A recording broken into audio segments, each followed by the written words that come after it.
Before we start the episode, we have to address there's a bit of inconsistency in the episode because the first half we recorded on Friday, August 5th, and second half of the episode is Monday, August 8th. Um, Daniel has been traveling a lot for the NECBL playoffs, doing a lot of great coverage for the league. And yeah, recording episode 201 has been an interesting process. So yeah, we're recording uh different halves different halves of the episode 3 days apart. So if any stats sound outdated in the first half of the episode, that's why. All right, let's get into the show. Welcome to Above Replacement Radio. I am your host, Chris Gianta. I might be becoming a bad baseball fan who can't enjoy the romantic things because of advanced statistics. 15 years from now, I want to be on the early baseball committee. Over there on the other side of the screen is Daniel Curran. I literally have the Fangraphs hoodie, the baseball reference t-shirt, just repping some stats, you know what I'm saying? It's not necessarily Hall of Fame. It's not necessarily above average, but we can guarantee you we are better than just the standard replacement level college sophomore. And welcome to Above Replacement Radio. We're talking baseball kind of whenever. I'm your host, Chris Gianta. Over there on the other side of the screen is Daniel Curran. How you doing, Daniel? Chris, I'm doing very well today. We're coming off the 200th episode of ARR, of course, the single seasons draft. What a time it was. Shout out to 2017 Charlie Blackmon. I mean, we all know, we all knew that he was going off the board. Team Bono was just a lucky team to get him. Yeah. The sweepstakes were high for 2017 Charlie Blackmon, and I mean, thankfully Bono, for Bono's sake, got that got that season off the board. Yeah. Yeah, that was fun. It definitely went a little like, most people didn't have like a full board. I think so. I think that made it a little more fun, and Yeah. we got to hear some fun names. But yeah, happy about getting to that 200 mark. We're finally at the Mendoza line, as they say in baseball joke. Yeah, we're above it. We're now above it with episode 201. But yeah, it was funny that on Tuesday, or actually got released a little later, but like the first episode after the trade deadline was a single seasons draft. Uh the timing of it just worked out that way. It's just every 50 episodes we do a draft. The 200th episode happened to lie on one of the most important baseball days of the year. I don't know. But now we're finally able to talk about the trade deadline. And I mean, there's a lot to take away. More than I expected. More than I expected from this trade deadline here. Although there were some names that you expected to be traded that were not traded, but the big one that 24 hours before this happening, I did not expect a deal to go down. Juan Soto, the big news of the day, Juan Soto and Josh Bell get traded to the Padres in exchange for a pretty big package, although it requires a big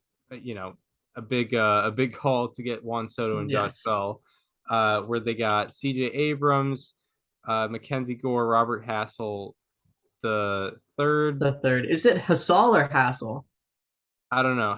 It should be. I hope it's Hassel because Hassel. I do too. Hassel sounds way cooler. Yeah, Robert Hassel the third and a couple other guys.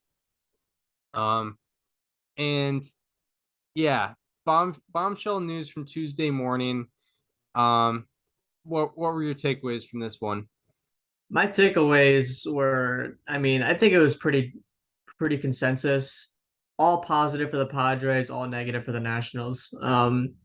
This was, I mean, like guys like Juan Soto just don't become available. And it's Yeah, reasons like this. Like you're never going to get a good enough package for Juan Soto. None of if all six of the guys you got maybe combined to put up as much production as Juan Soto, which crazy enough considering 6 guys, it's unlikely. Like you're not going to even in a combination state. Of course, you can't ask for any of those guys to put up a 400 OBP consistently with like top of the line power in the league. It's just never going to happen. I mean, you see it. I saw a tweet that said like the Nationals recreated the Miguel Cabrera trade that set up the Marlins dynasty. That's kind of what it feels like. And yeah, like they did get a lot of very good young talent, but they didn't get Juan Soto. And not only that, but I think the worst part about this was that everything they got in this trade, I honestly think they could have just gotten for Juan Soto and they could have traded Bell in a separate package. Yeah, that's very true. Like when you add in Bell, who's been one of the best offensive first basemen this year, uh, it makes the deal seem worse, like way worse for the Nationals. I think if it was just Soto for all these guys, um, we'd still be looking at it as a win for the Padres. But then you add Josh Bell, who has like OPS plus like around 140 or something like that, as a Mhm. first baseman. Just been you know, a great bat and is gonna improve the Padres lineup and first base situation tremendously. Um, and yeah, you add that and like nothing was really added to the trade for the Nationals. Yeah, pretty wild. Yeah, I mean, this is just. I get that it's more on ownership, but they should, if they were going to trade Soto, I really think they should have just waited until the winter because this deal felt very rushed. I feel like they could have really gotten a lot more options from a lot more teams that were interested because I think there are more teams that are inclined to check in on something like this during the winter rather than during the trade deadline. There's so much less time to do so. Everything feels way more rushed. And I'm sure that it was much more of an ownership thing than it was a Mike Rizzo thing. But let's be real, was Soto's value going down because of the service time if they waited till the winter? Probably not. Highly doubted. He's a super two, and also he's still one of the best players in the league. There's no reason to believe that even if he struggled during August and September, that was any sign of things to come. Like he's still Juan Soto, and I really do think the Nationals should have waited till the winter. Yeah, I agree. I agree 100% with all that because yeah, like uh because yeah, there's a deadline. Like that's the whole thing is there's a trade deadline, so you kind of have to make decisions at haste. And when you're dealing with a guy like Juan Soto, who A is one of the best players in baseball, potentially the best hitter in baseball, and B has 2.5 years of control left, you cannot be making decisions at haste, especially when like you have such a valuable asset. You need to use him the best way you can. You know, the Nationals are in a very bad position right now. I'm pretty sure they have the worst record in baseball. Um, you know, they need to get every advantage they can get. And if you're making a decision at haste with potentially the best hitter in baseball, like I said, that's just poor decision making. I think when what you can start trading in like mid November, and then he's on the trade market for like 3 months. That I feel like they Yeah. could have gotten a lot more from that, especially with like I think teams are more likely to let major league pieces go in the middle of the season. Like the Nationals could have gotten back more like major league pieces uh in um in the deal because the season's over. They don't feel like they're taken away from a championship run. Uh but yeah, like yeah, making a quick kind of an impulsive decision like that. Um, you know, Mike Rizzo could regret it in the long run, or all these prospects could work out. Who knows? Mike Rizzo has such a complicated legacy with the Nationals. Like he made them into a contender for many years in a row, which I think is a very good thing for him. I think a lot of GMs could not have done that. But also, I mean, he's made a lot of confusing decisions. I mean, trading Juan Soto, of course. I know that wasn't completely his decision, but he could have stalled out and waited to the winter. Trading the farm for Adam Eden, which set up for having to sign Steven Strasburg, which set up for not having the money to pay Juan Soto. Mm-hmm. That's something you can point to. There are plenty of things where you really just question the decision making, and it feels like this is really where the Nationals are going to hit a steep decline. I know they already have over the last couple of years. I mean, they haven't drafted and developed the talent since probably Anthony Rendon. Yeah. I don't know, because when Bryce Harper left, the the narrative was, well, you know what, you let Bryce Harper walk so you can pay Juan Soto because Juan Soto might be better, but now you don't pay Juan Soto, so now you're just you let two superstar talents walk. You on top of that, you also traded Trey Turner. I'll let Max Scherzer go. I understand that one. You lost Anthony Rendon. You basically lost Steven Strasburg. I mean, you still have him, but I mean, he's not there. Yeah. This is a really tough look for the franchise right now. Yeah, for sure. And um, yeah, what we're gonna be seeing from the Nationals for the next at least 5 years is like what we remember the Nationals late late aughts, like 2008, 2009, 2010 Like the Nationals. pre-Strasburg Harper era. The teams that allowed them to get Strasburg and Harper, um, Mhm. like these types of teams, um, except imagine if those teams had like opportunities to re-sign like Miguel Cabrera and Albert Pujols or something, like Yeah. it would be like those teams. Um, and yeah, and we mentioned this before, but like the Nationals, they're not in a situation where they're near the luxury tax or anything. Like I think their projected payroll next year is like 120 million. So they could have signed Soto. I mean, and the obvious premise is that like, if you sign Soto for 15 years, you imagine your team will be successful in the next 15 years and you'll be able to get him a championship in the next 15 years.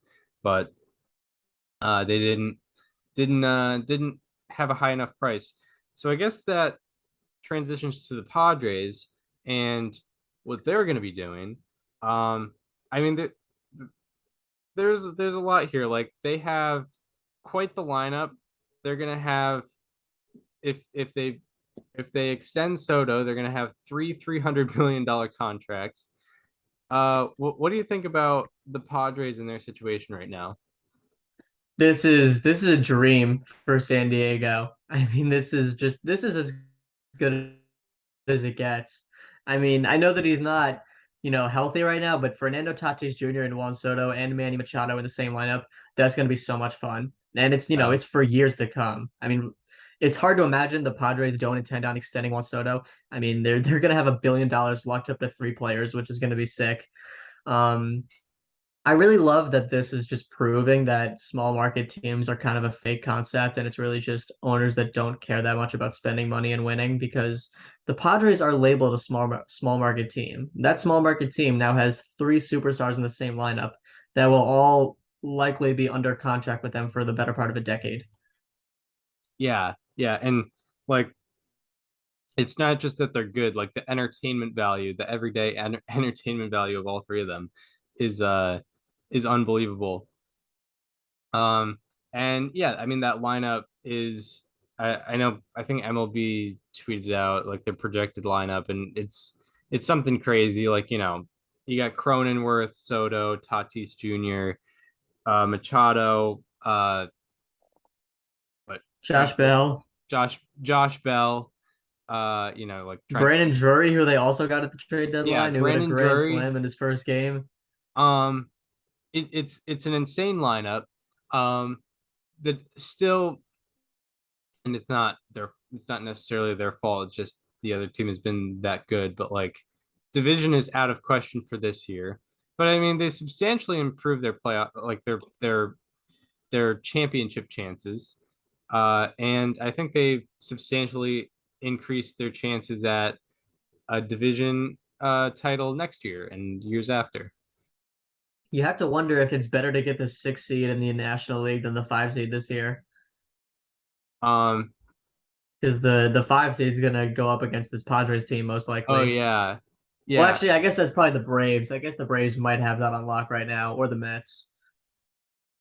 True, true. 'Cause Oh you know yeah, what? That's why you want to win the NL East. The NL East race just got a lot more important yes, yes, it did. because it's in all likelihood the winner of the NL East is drawing the Padres in the first round of the playoffs. The Padres are 3 games behind the Braves, so it's not impossible to believe they can take that 4th seed. Yeah, and But I mean, go ahead. I think also what this what this Padres trade deadline is showing us is like um it's kind of going against the stereotype that a lot of fans like kind of make that like, oh, starting pitching, that's gonna win you the championship, what's gonna get you into the playoffs. It's like if you have a powerhouse offense, that's gonna counter all the starting pitching you're going to go against, and it's like that. You can win runs, but or win games by scoring runs, and I think that's what the Padres fully plan on doing. Is they didn't really add any starting pitching at the deadline, which is fine because they added so much else. But yeah, like you know, I, they do have a decent staff, or at least definitely a decent I'd say they have trio. like a top. I'd say they have maybe a top 10, maybe even 5 rotation. I mean, at Yeah, their best, you look at Snell, Darvish, and Musgrove. Like those are yeah, 3 solid pitchers. and Clevenger too. Um, Clevenger, Yeah, Clevenger's at a 3.13 ERA. I should look at their team starter ERA Sean Manaea. before I start yapping my mouth. Um, is in terms of this year, I should take a look. I'll look at both ERA and FIP. Yu Darvish has been quietly excellent this year. I feel like Joe Padres. Musgrove is getting a lot more credit because he has a lower ERA, but uh, Darvish has been excellent this year. Actually, in terms of FIP, Musgrove and Darvish have been very similar.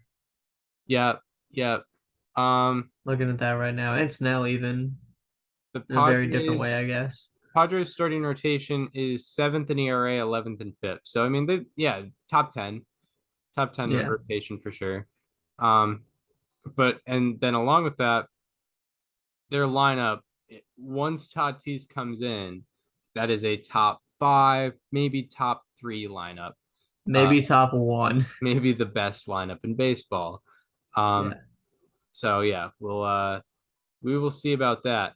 Um, and yeah, like um, what else was I gonna get at?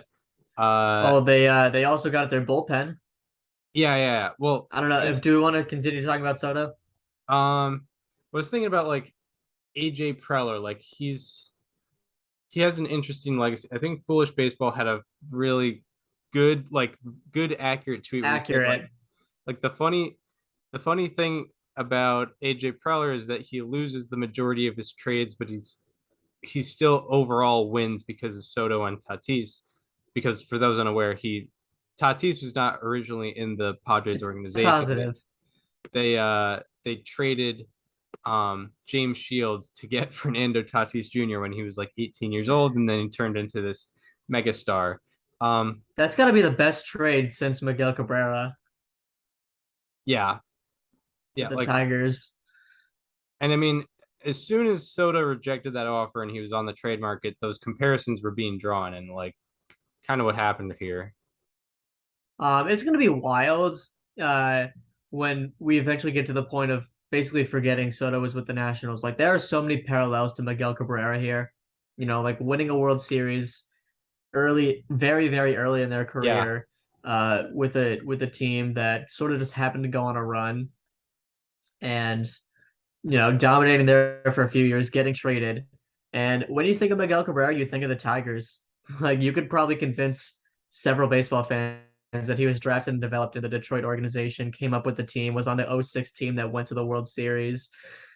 And I don't know. I mean, of course, he never won a World Series there, but you could probably it almost seems like it's that way because everything we really know about Miguel Cabrera, especially at our age, you think of him as a Tiger, and we're eventually going to get to a point where we only know Juan Soto as a Padre. Yeah, I'm excited for Soto to win the Triple Crown in 2027, back-to-back Yes. MVPs in 27 and 28. Um, I'm excited, yeah. But but yeah, on a serious note, yeah, like he eventually, I mean, I think it might happen quicker than normal that people forget about his Nationals days because like the Nationals are going to be very insignificant for a while, unfortunately for them. I mean, But as have the Marlins been. yeah, exactly. And the Padres are, I think the Padres are just going to be so electric. Even if they're not first place in the NL West, they're going to be so electric for um a very long time for sure. They should be a staple in the playoffs at least. Like, you Yeah. know, obviously once you get to the playoffs, anything can happen. But yeah, I mean, they should be in the playoffs just about every single year. Yeah. Yeah. Um so yeah, definitely wasn't the only Padres move being made. We of course have the Josh Hader deal where they traded for Josh Hader. They got rid of Taylor Rogers, Dinelson Lamet, um, and some other folks. I'm trying to find it here, but those were like kind of the main I two. can get that. Well, do Yeah. you know that the Brewers DFA Dinelson Lamet? Yes, I did see that. I found that weird. It was Taylor Rogers, Dinelson Lamet, uh, Asturi Ruiz, and Robert Gasser, who Yeah, are two prospects, an outfielder and a left-handed pitcher. Um, I haven't looked at their stats, but from what I've heard, both could be very good pieces in the Brewers system. Um, I feel kind of mixed, I feel like, because I do think that this will, in the long the Brewers, like in there, depth here, and this weekend against the Pirates, or sorry, this week against the Pirates. They lost. Devin Williams gave up a walk-off home run to Brian Reynolds. They lost on a walk-off wild pitch yesterday. It is, the effects of losing Josh Hader have already shown, but you could argue that, those are games that you should be able to handle without Josh Hader anyway. I mean, Devin Williams is an elite reliever, Taylor Rogers is an elite reliever, but missing Hader definitely has an effect. yeah, yeah. And like with Josh Hader, we talked about him a couple episodes ago. Like his season ERA is above 4, but that don't let that fool you. That was two bad appearances in a row. Before that, Mhm. his ERA was like 1.82. He had not blown a save at all. And now still he's only blown two saves. So keep that in Mhm. mind. He's still as I would still say he's as good as he has been. Still, a great reliever, top three in baseball right now. Um, Yeah. like and Taylor Rogers is also very good, but I'm looking at him like he's a free agent after this year. He's less control than less control than Josh Hader, oddly enough. But I'm wondering if the Brewers have any plans to maybe extend him. Um, and yeah, I thought Dinelson Lamet would be more of a mainstay for Milwaukee, but Turns out completely he's not. DFA'd him. Yeah, I know that there was some sort of like statement, I guess, released by David Stearns, or maybe not a statement, but like some Brewers like beat writer tweeted out like a text he got from Stearns, where it was like they just didn't see where he fit in the organization. Yeah, I thought maybe there was a potential play of like I don't know if I don't know if this is how contracts works, but like if they DFA'd him and then like he gets released and then they sign him back to like a minor league deal or something, but maybe they would do that. But like um I mean Dinelson Lamet is an interesting conversation to have separately, but yeah, I mean where do we think this move puts the Padres? I mean, I think it improves their bullpen a little bit. I mean, I still think that Taylor Rogers is an awesome reliever. Um, But Josh Hader, I think it definitely gives them a lot more personality. You know, like we talked about the Padres being electric as they were with Juan Soto, and I think that this move plays very similarly. Yeah, like Taylor Rogers is good, but he didn't have like the same, wasn't as much of a, I A guess, presence on the mound. yeah, highlight machine. Like, oh no, Taylor Rogers is coming on the mound. Like, you didn't necessarily get that, Hmm. but with Josh Hader, it's like, you know, look at this perceived this perceived velocity is insane. Yeah. Like Yep. like it it looks like 102 is coming at me, and you got this slider, and he's striking out 15 per nine. It's Exactly. something different for sure. um I mean,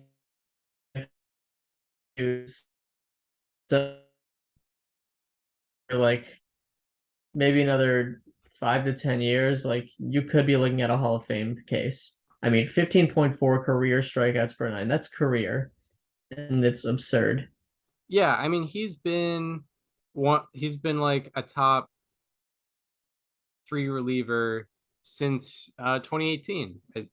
Yeah.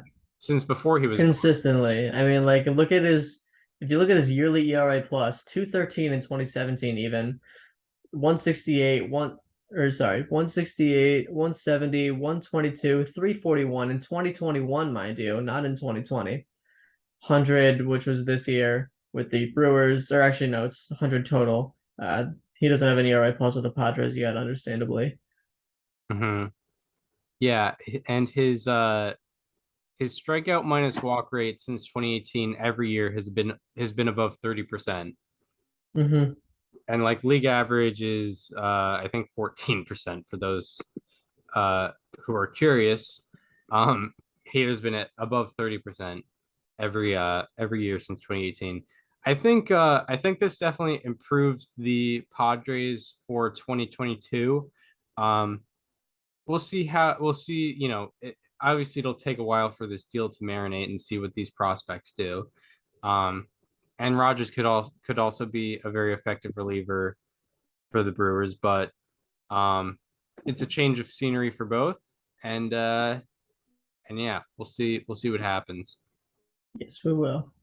Um and yeah, like yeah, they have yeah, Padres have him next year too. So I think they'll win it in 2022 and 2023. Well, Because let me ask you something, Chris. sure. How many future Hall of Fame relievers do you think are currently in the league? That's a good question. Hendricks probably doesn't make it because he's on the older side, and Hmm. his success started later. Um, so that's like the first guy I think of. Um, Kimbrel, I'm always iffy on. See what like he's always kind of back and forth in his career. Um, I think um, I think Kenley Jansen will probably get into the Hall of Fame. Go to. He's been that guy. Um, yeah, I think it's Kenley Jansen. I'd say Kenley Jansen and Josh Hader. Like, I think Aroldis Chapman like has a chance, but I don't think he gets in. Those are the four on my mind. Yeah, yeah, for sure. Like some guys just haven't carried their success into their mid 30s, I guess you could say, like Kimbrel and Hmm. Chapman. Um, Hmm. yeah, Jansen is continuously saving games for the Braves now. Um, so and then the other Padres deal, well, actually, we should talk about who they let go. Eric Hosmer. Yes. Yeah. What a time this was. There was a period of Yeah. time in the middle of the Juan Soto trade where Eric Hosmer was in the deal and his no trade clause included the Nationals, meaning he specifically did not intend to go there. And, for a brief period of time, it was being reported that Eric Hosmer could hold up the entire deal and essentially cancel uh, the entire deal. But That's not the way it worked out, which makes sense. I don't know why AJ Preller would have bothered putting him in there if he knew that that was the thing. Um, they ended up putting Luke Voigt in instead, which I mean, my God, poor Luke Voigt. Yeah. Yeah, how on a scale from 1 to 10, how much do you think he wants to fight Eric Hosmer? 11. Yeah. Like someone else decided not to go to Washington, so you had to, instead of playing on that juggernaut team with all those fun personalities, you have to go to Washington. Yeah. That's poor guy. Right. In 2 years, he went from league leader in home runs on the Yankees to guy who is subjected to Washington because Eric Hosmer wanted him to go there instead of him. That's baseball. That's baseball. Yeah. Um, yeah, Eric Hosmer. It seemed like he had a lot of power temporarily, but he didn't. For those unaware, the obvious meme with Eric Hosmer is he can't stop hitting ground balls, and he's doesn't do well when he hits ground balls. Most people don't do well when they're ground ball hitters, except Especially for when you're a first baseman that yeah, is in like the 30th percentile in sprint speed. yeah, like guys who do well on ground balls are fast players normally, or guys who hit The the ball worst thing, very well, the hard. worst thing about Hosmer specifically is he's like doubled down and like defended his ground ball rates and been like, no, this is what I want to do.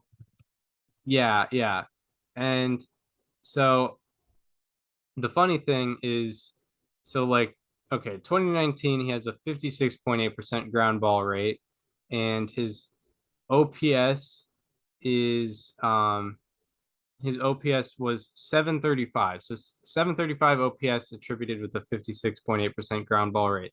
The next year, 2020, it's a short year, but he has a 47% ground ball rate. So it goes down like 10%. His OPS Yep. is 850. It goes up 115 points. But then his ground ball rate goes back up to the mid 50s and it goes down to the, 732.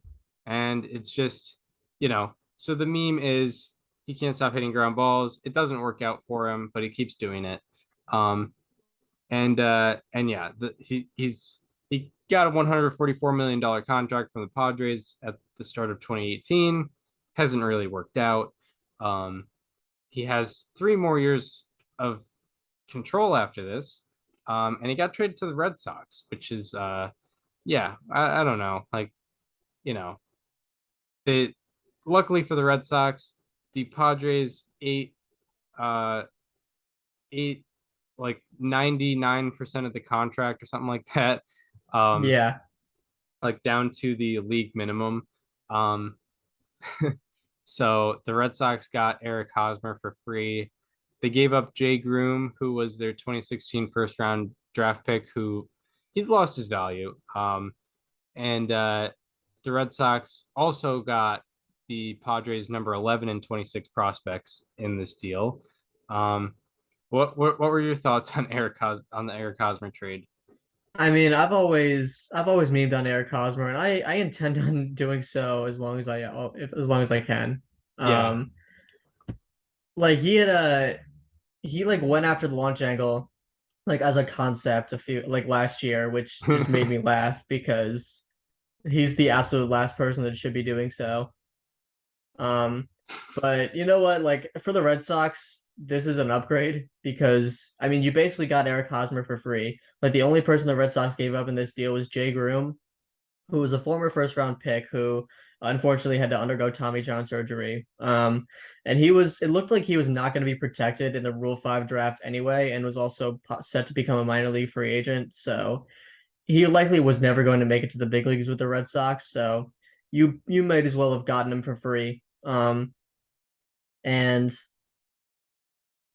I Yeah. lost my train of thought. And I mean, this first base was such a positional need right now. Like Rafael Devers was on the IL, which meant Bobby Dahlbeck had to go to third base, and Tristan Casas was also injured, so he couldn't come up. So Franchi Cordero had to play first base, and he's never played it before. And you could tell. I mean, he made 3 errors in one game. At one point, he was dropping balls, not making throws, not picking any balls off the ground. He was doing just about nothing right at first base, and you can't really blame him. Yeah. And The Red Sox literally just needed someone that could field the position of first base and hit for like around a league average. And Eric Hosmer is going to do that, and you basically get him for free. So hard to complain about that if you're a Red Sox fan, even if he's going to hit ground balls 75% of the time. Yeah, average offense and average defense is an upgrade at first base for the Red Sox, as you mentioned. Um, and this wasn't the Red Sox game plan. If you asked Chaim Bloom at the beginning of 2022 what the game plan at first base was going to be, I think he probably, if he had to give you an honest answer, he probably was going to say, we'll stick by Bobby Dahlbeck for about the first half of the year, and then we'll bring up Tristan Casas, our 2018 first round draft pick and our top 20 prospect in baseball. We'll bring him up, about halfway through the year, and he'll Yeah. either start every day or platoon with Dahlbeck at first base. But the real wrench thrown into the mix was Tristan Casas in the minors, got injured in like May or June, something like that. Took him out for a month or two, and now he's recovering. And his timeline was altered a lot, and therefore the Red Sox first base situation was not what they expected it to be. And now they're getting Eric Hosmer, but they also, let's say one of these prospects works out, like that's a great trade for the Red Sox. Yeah, which I mean, they got what, the number 11 prospect from the Padres? Yeah, Max Yeah. Ferguson, I think. Yes. Yeah. All right. Who's I think very young. Yeah, I think he's like 18 or something. So I mean, he could rise up the ranks, or he could Hmm. fall way down. I don't know. But Yeah, we'll see. we will see for sure. And the last deal the Padres, um, or I guess last on the order here is they traded for Brandon Drury, who's kind of been thus far, up to 2022 is kind of a journeyman like infielder. Um, you know, had been on a lot of teams before: Arizona, Toronto, the Mets, and the Yankees. Um, before Jays, I think too. um, he may have been in the A's organization, I but said Jays. oh, Jays, yeah, yeah, Toronto. Um, Mhm. but yeah, Brandon Drury, he is a free agent after this year. But with Cincinnati, he had a 274 average and 855 OPS. He had hit 20 home runs in 92 games. Great American probably has a little bit to do with that, but still 20 home runs in 92 games from this infielder. Very good sign. So Padres went out and got him.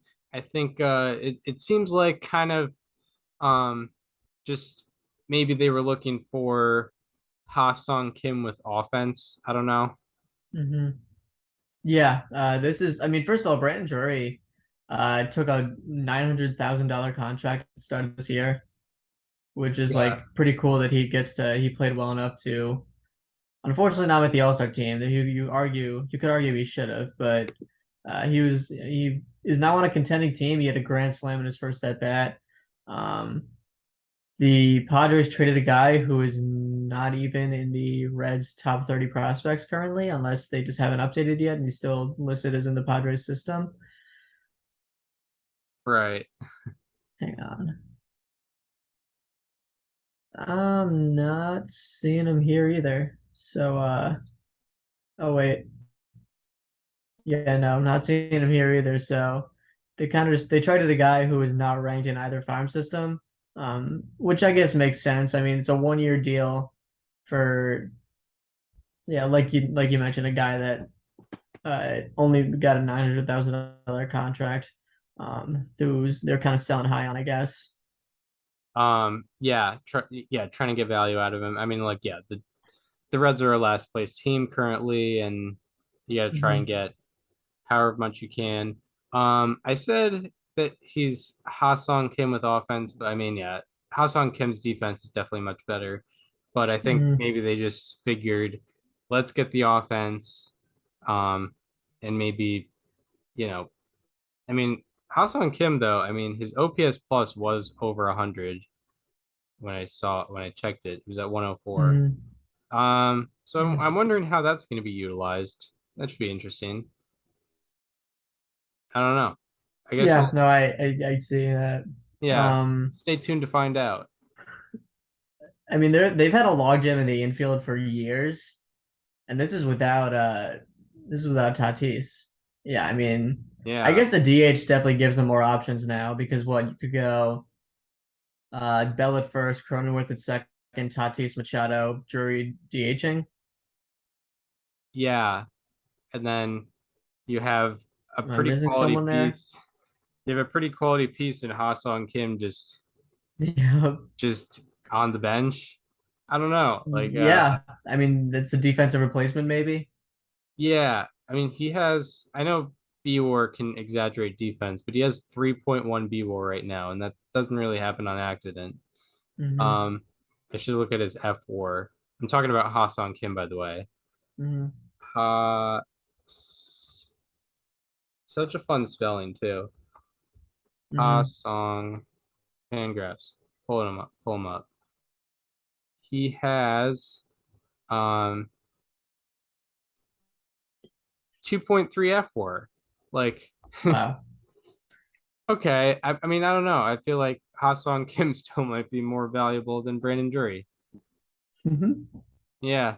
Um, so we'll see. We'll see what happens with that Padres lineup. Yeah. It's a good bat to have. He is a good bet to have in case anything else happens in that infield injury wise. Hopefully not. Yeah.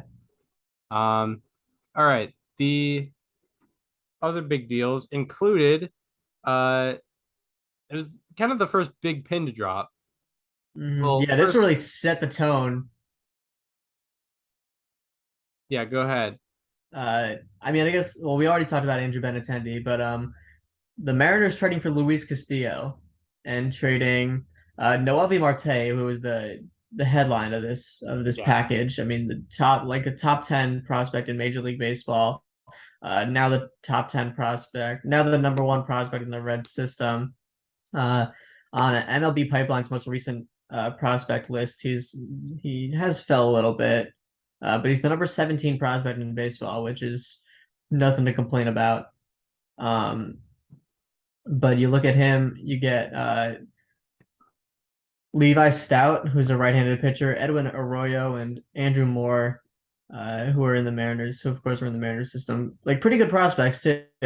I believe that there was another, like I saw a tweet arguing that Arroyo was like the headliner in this because he's an A-ball prospect, who is He's a eight, 903 OPS this year with three different teams. he's also 18 years old, so like he has Yeah, a lot of time to develop. yeah, like already the number six prospect in Cincinnati system at 18. That's impressive.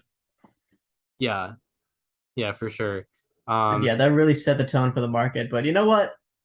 It's cool to see the Mariners going all in. oh yeah, for sure. And this is not necessarily a complete rental. Luis Castillo has this year and he has next year. And of course, the Mariners could try to extend him. This kind of reminds me a little bit of the Jose Barrios deal last year, um, Mhm. and funny to see where Barrios is at this year, but like, But also funny to see where like Austin Martin is at. yeah, Like last I'm pretty sure he's off the top 100 prospects list. yeah. Like last year Barrios was good, and Austin Martin was a top prospect. So take yourselves back into that world.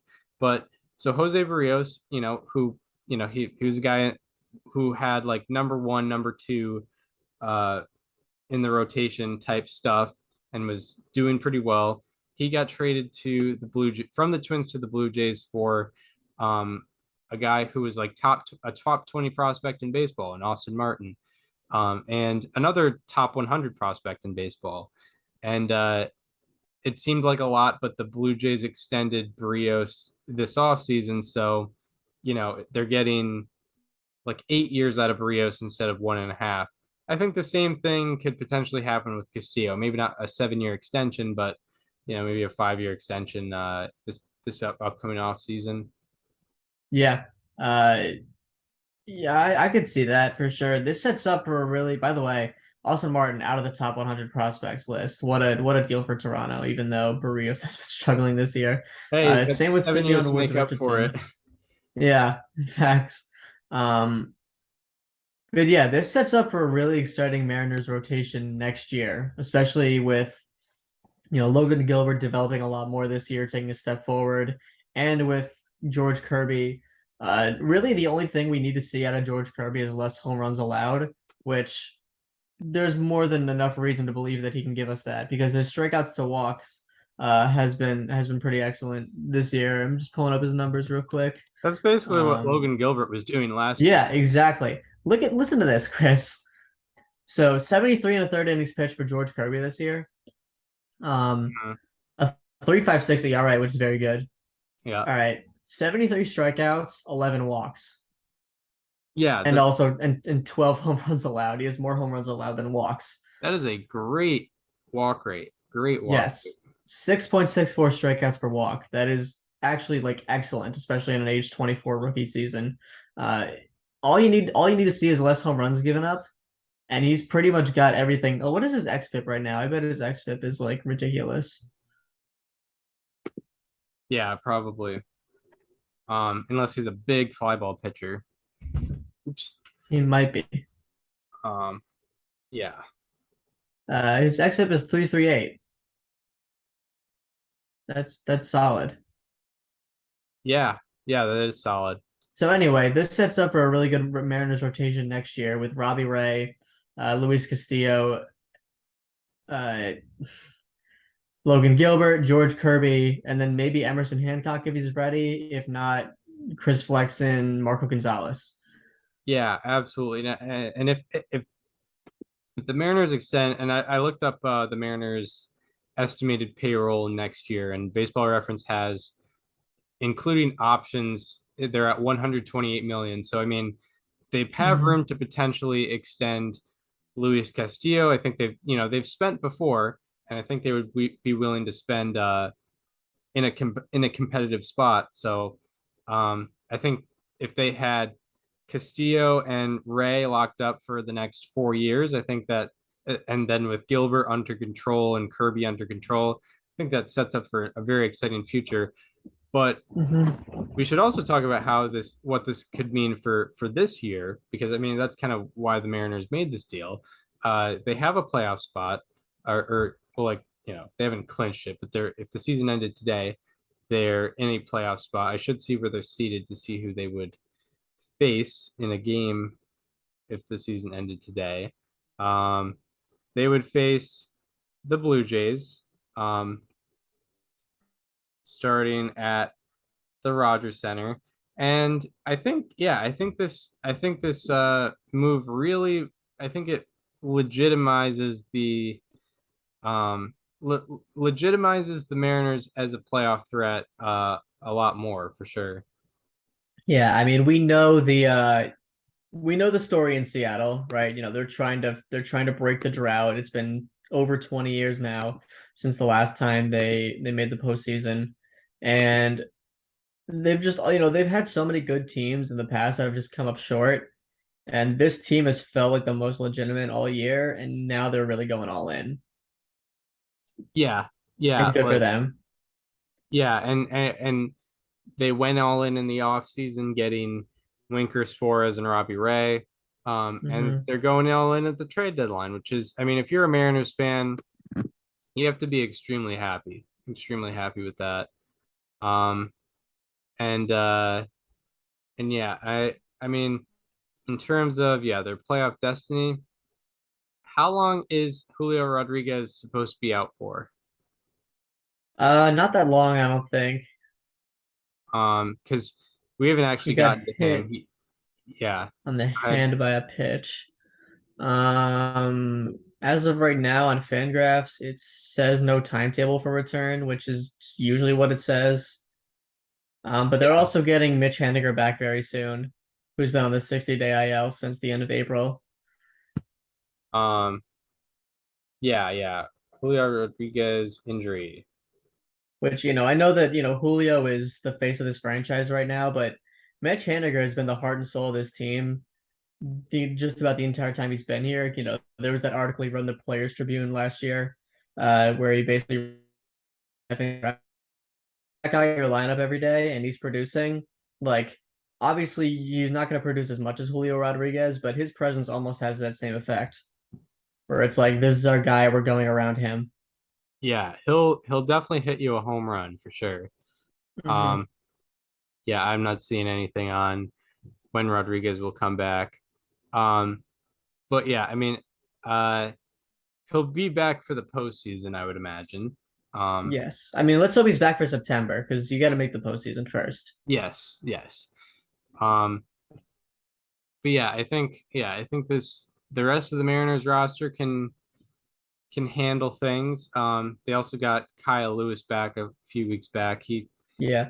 He's been I don't know. It looks like he's getting BABIP because I see he has a 157 average, but he has 14 strikeouts in 16 games, which is like not too much. No, that does appear so. Yeah, Kyle Lewis has a 147 BABIP this year. That's tough.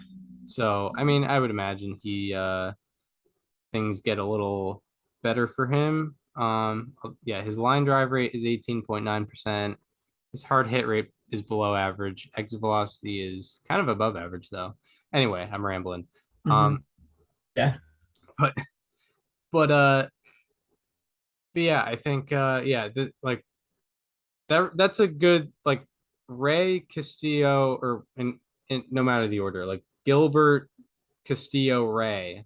I like that combination in the playoffs. All right, and that'll transition. All right, so Mariners. Yeah.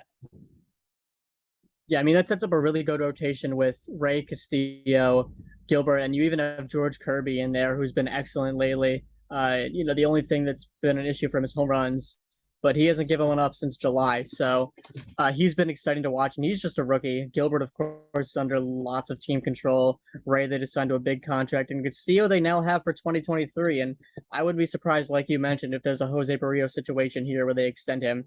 Probably the most important thing about the Mariners season going down the stretch here, they don't play the Astros again. The Astros have owned them all year. They've played all 19 games against the Astros this season. So for the next 2 months, they don't have to worry about that team, which is awesome for them because the division's out of question at this point.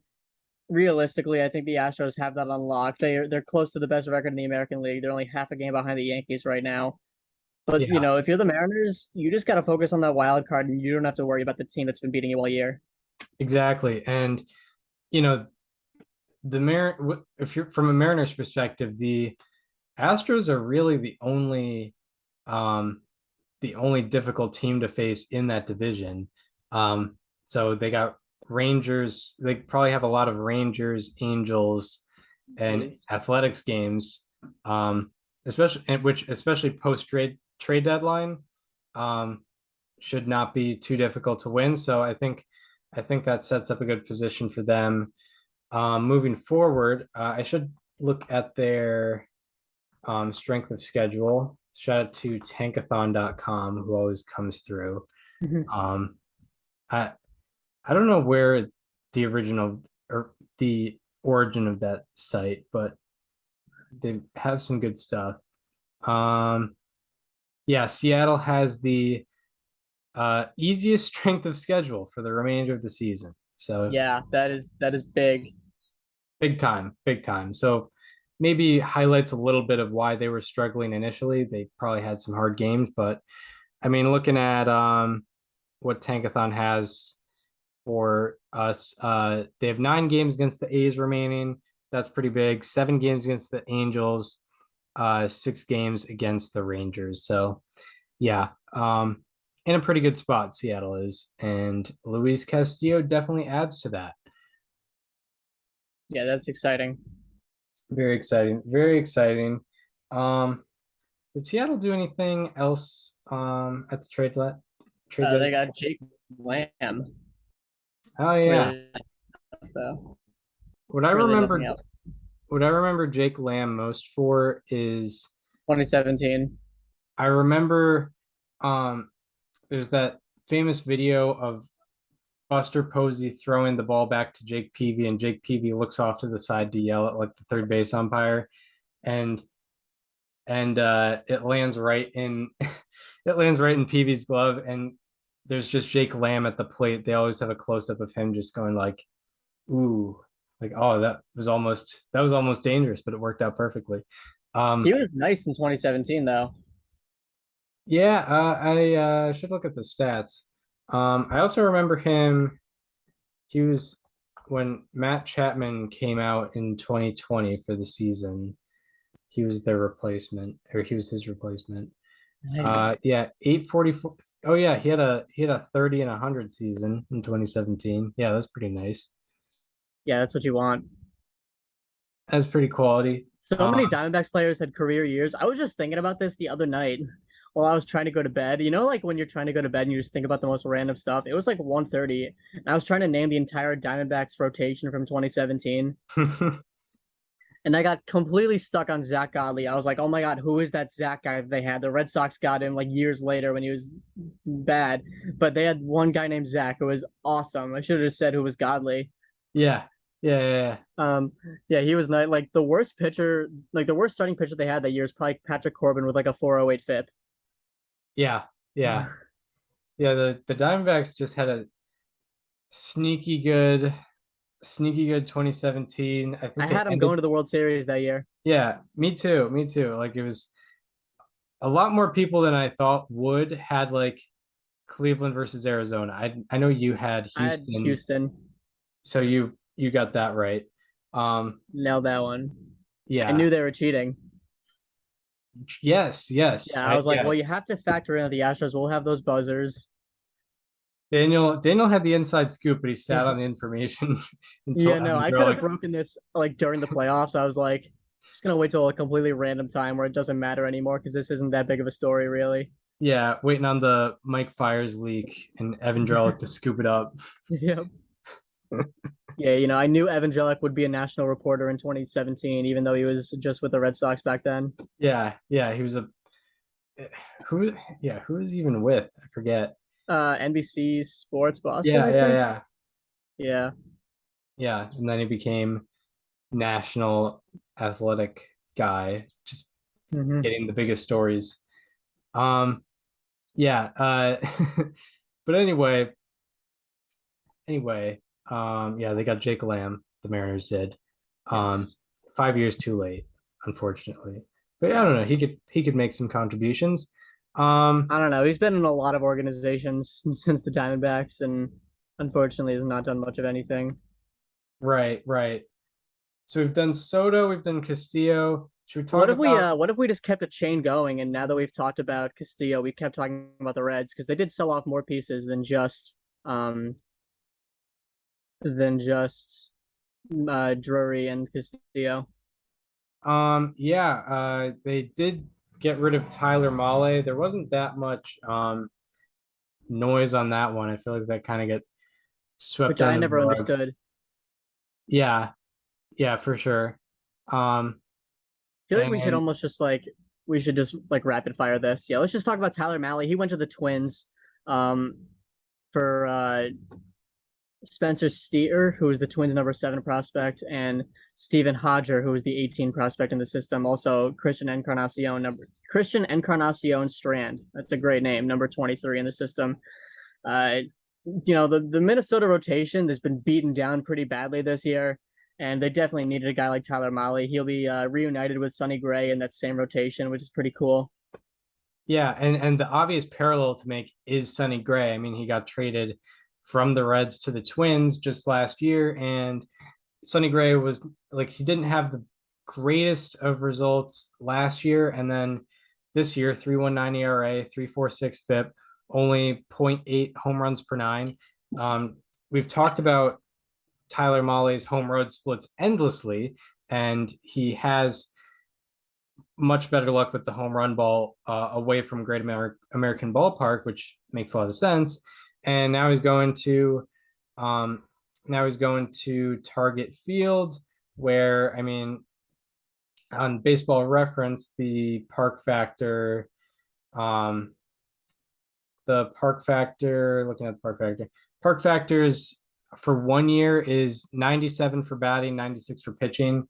And for those unaware, with park factor, 100 is an average ballpark, and over 100 leans offense, under 100 leans pitching. So target field, if it's 97, is on the pitching side, pitcher friendly ballpark.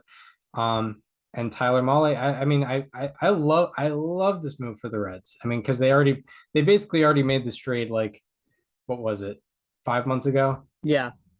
So, and it worked out for them. So I feel like it's gonna work out again. Yeah, it's hard not to like this move if you're a Reds fan. Mahle, he has a year and a half of control also, I believe. You have to love this move if you're a Reds fan or a Twins fan. Twins fan, that's what I meant. Yeah. Yeah, a Reds fan, yeah, I mean, you don't have to love it, but I think you understand why it was going to happen, I guess. Exactly. Yeah. Um, the Reds also got rid of Tommy Pham, but I feel like we don't need to harp too much on that. Staying with the Twins, actually, they also got Jorge Lopez from the Orioles, who we were never sure what his trade value was going to look like. But they did it, and I would like to talk about this because there's been a lot of controversy over whether the Orioles should have sold or not. What are you, because they also traded Trey Mancini to the Astros. What are your thoughts on the Orioles and their trades? I know Trey Mancini has been a staple of definitely over the past few years has become like the face of the Orioles. Mm-hmm. And I think a lot of people were rightfully upset when he got traded. But I understand the trade more with Trey Mancini than I do the Jorge Lopez trade. And that's all solely to do with the player's controls. I think Lopez has 2 more years of control after this. Mancini, like, they traded Mancini to Houston. Hypothetically, they can sign him back and get him next year. Orioles can't do that with Jorge Lopez, and Jorge Lopez was an all-star this year, 1.75 ERA, 2.94 expected ERA, crazy jump in fastball velocity and strikeout rate, and a ground ball machine also. Like, I think they really should have kept him on the team for a potential 2023-2024 playoff run. I think if I were an Orioles fan, I'd be a little more upset with that because Mancini is going to be back on the market, and I can't see, or maybe Houston would, but I can't see Houston like re-signing him. I could, but I could also see Baltimore being competitive-ish and making an offer. Exactly. I think Baltimore would try to pull a move where it's like, hey, we're going to give you an offer. It's a little less, but would you be willing to take less to come back? Because I think for the right price, Trey Mancini would take less to come back to Baltimore. You know, he's spoken very highly about the organization. Obviously, he's gone through so much in the last couple of years, and the Orioles have treated him just about the best way they could have. And he's openly said for years, even before, all this stuff happened in 2020, that he wanted to see the rebuild through and he wanted to be out there on the other side of it. And it looks like next year is going to be the first year where the Orioles really have expectations. So I think it's going to be fun to see Trey Mancini come back to there. I don't know if he's going to have a spot on the roster come that time because we might be looking at Gunnar Henderson on the team. We might be looking at, Cedric Mullins and Austin Hayes still in the outfield. But, if they can find a way to get him on that roster, and they definitely can, I'd say go for it.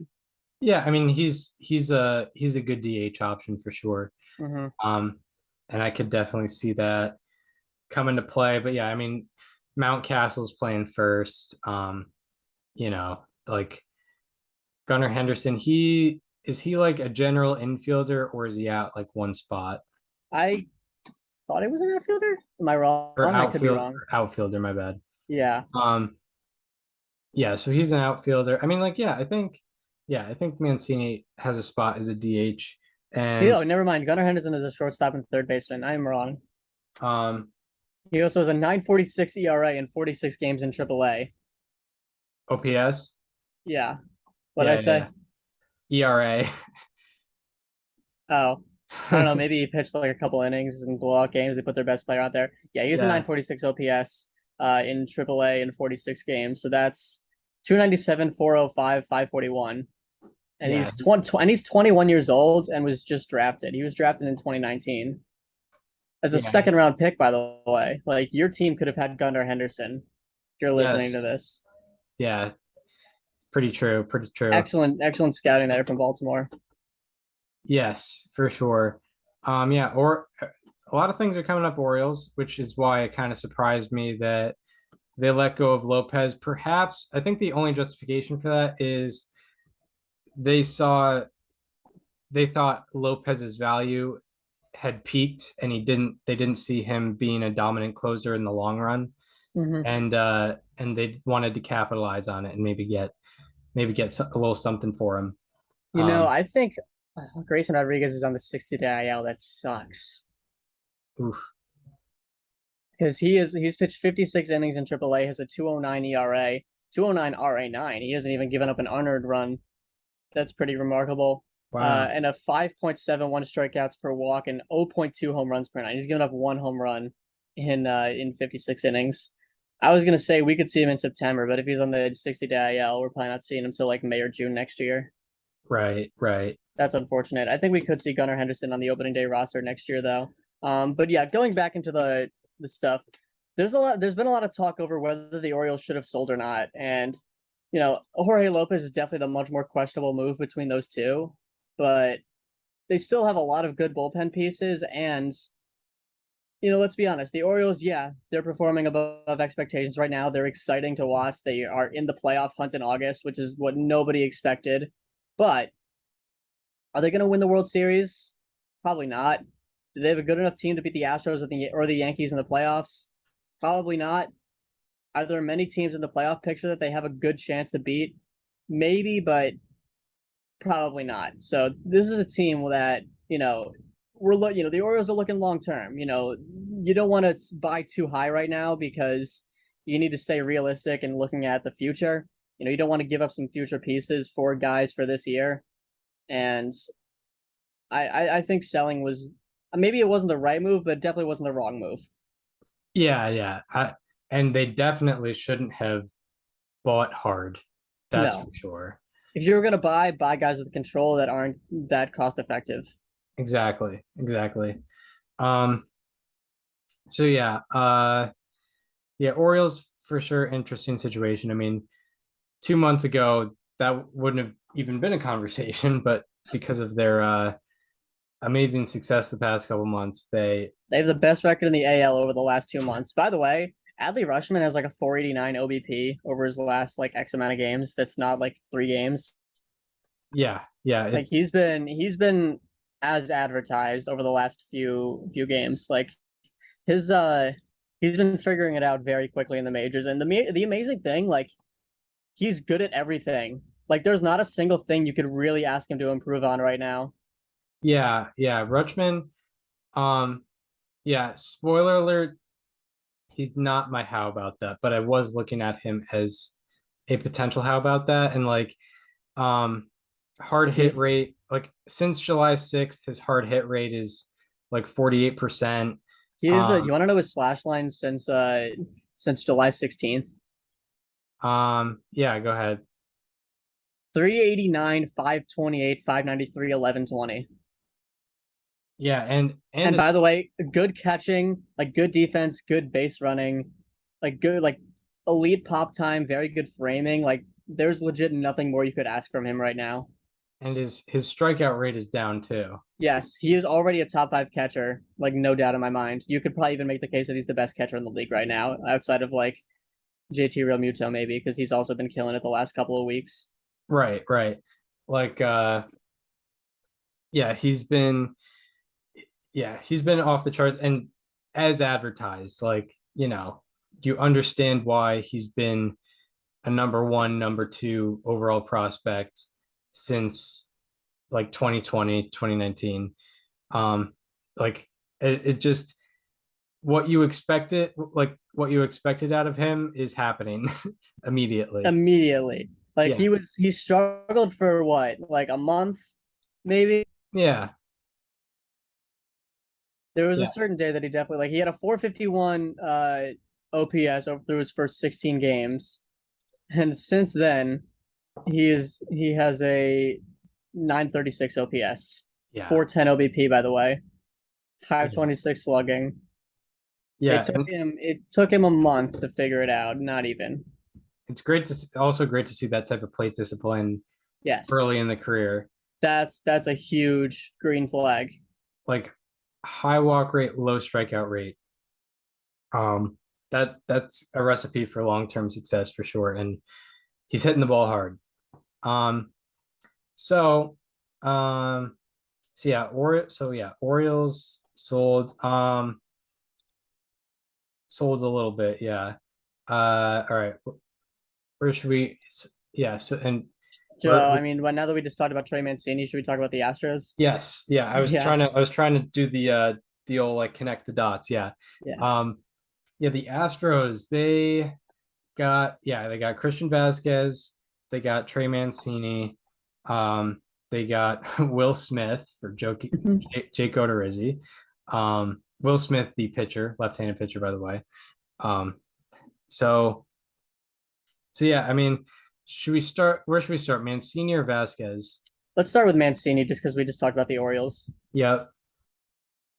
Yeah, Trey Mancini, he's been he's been a consistent bat basically his whole career. Not a guy known for defense, but he's someone who can play first base. He can DH. He has a 761 OPS this year.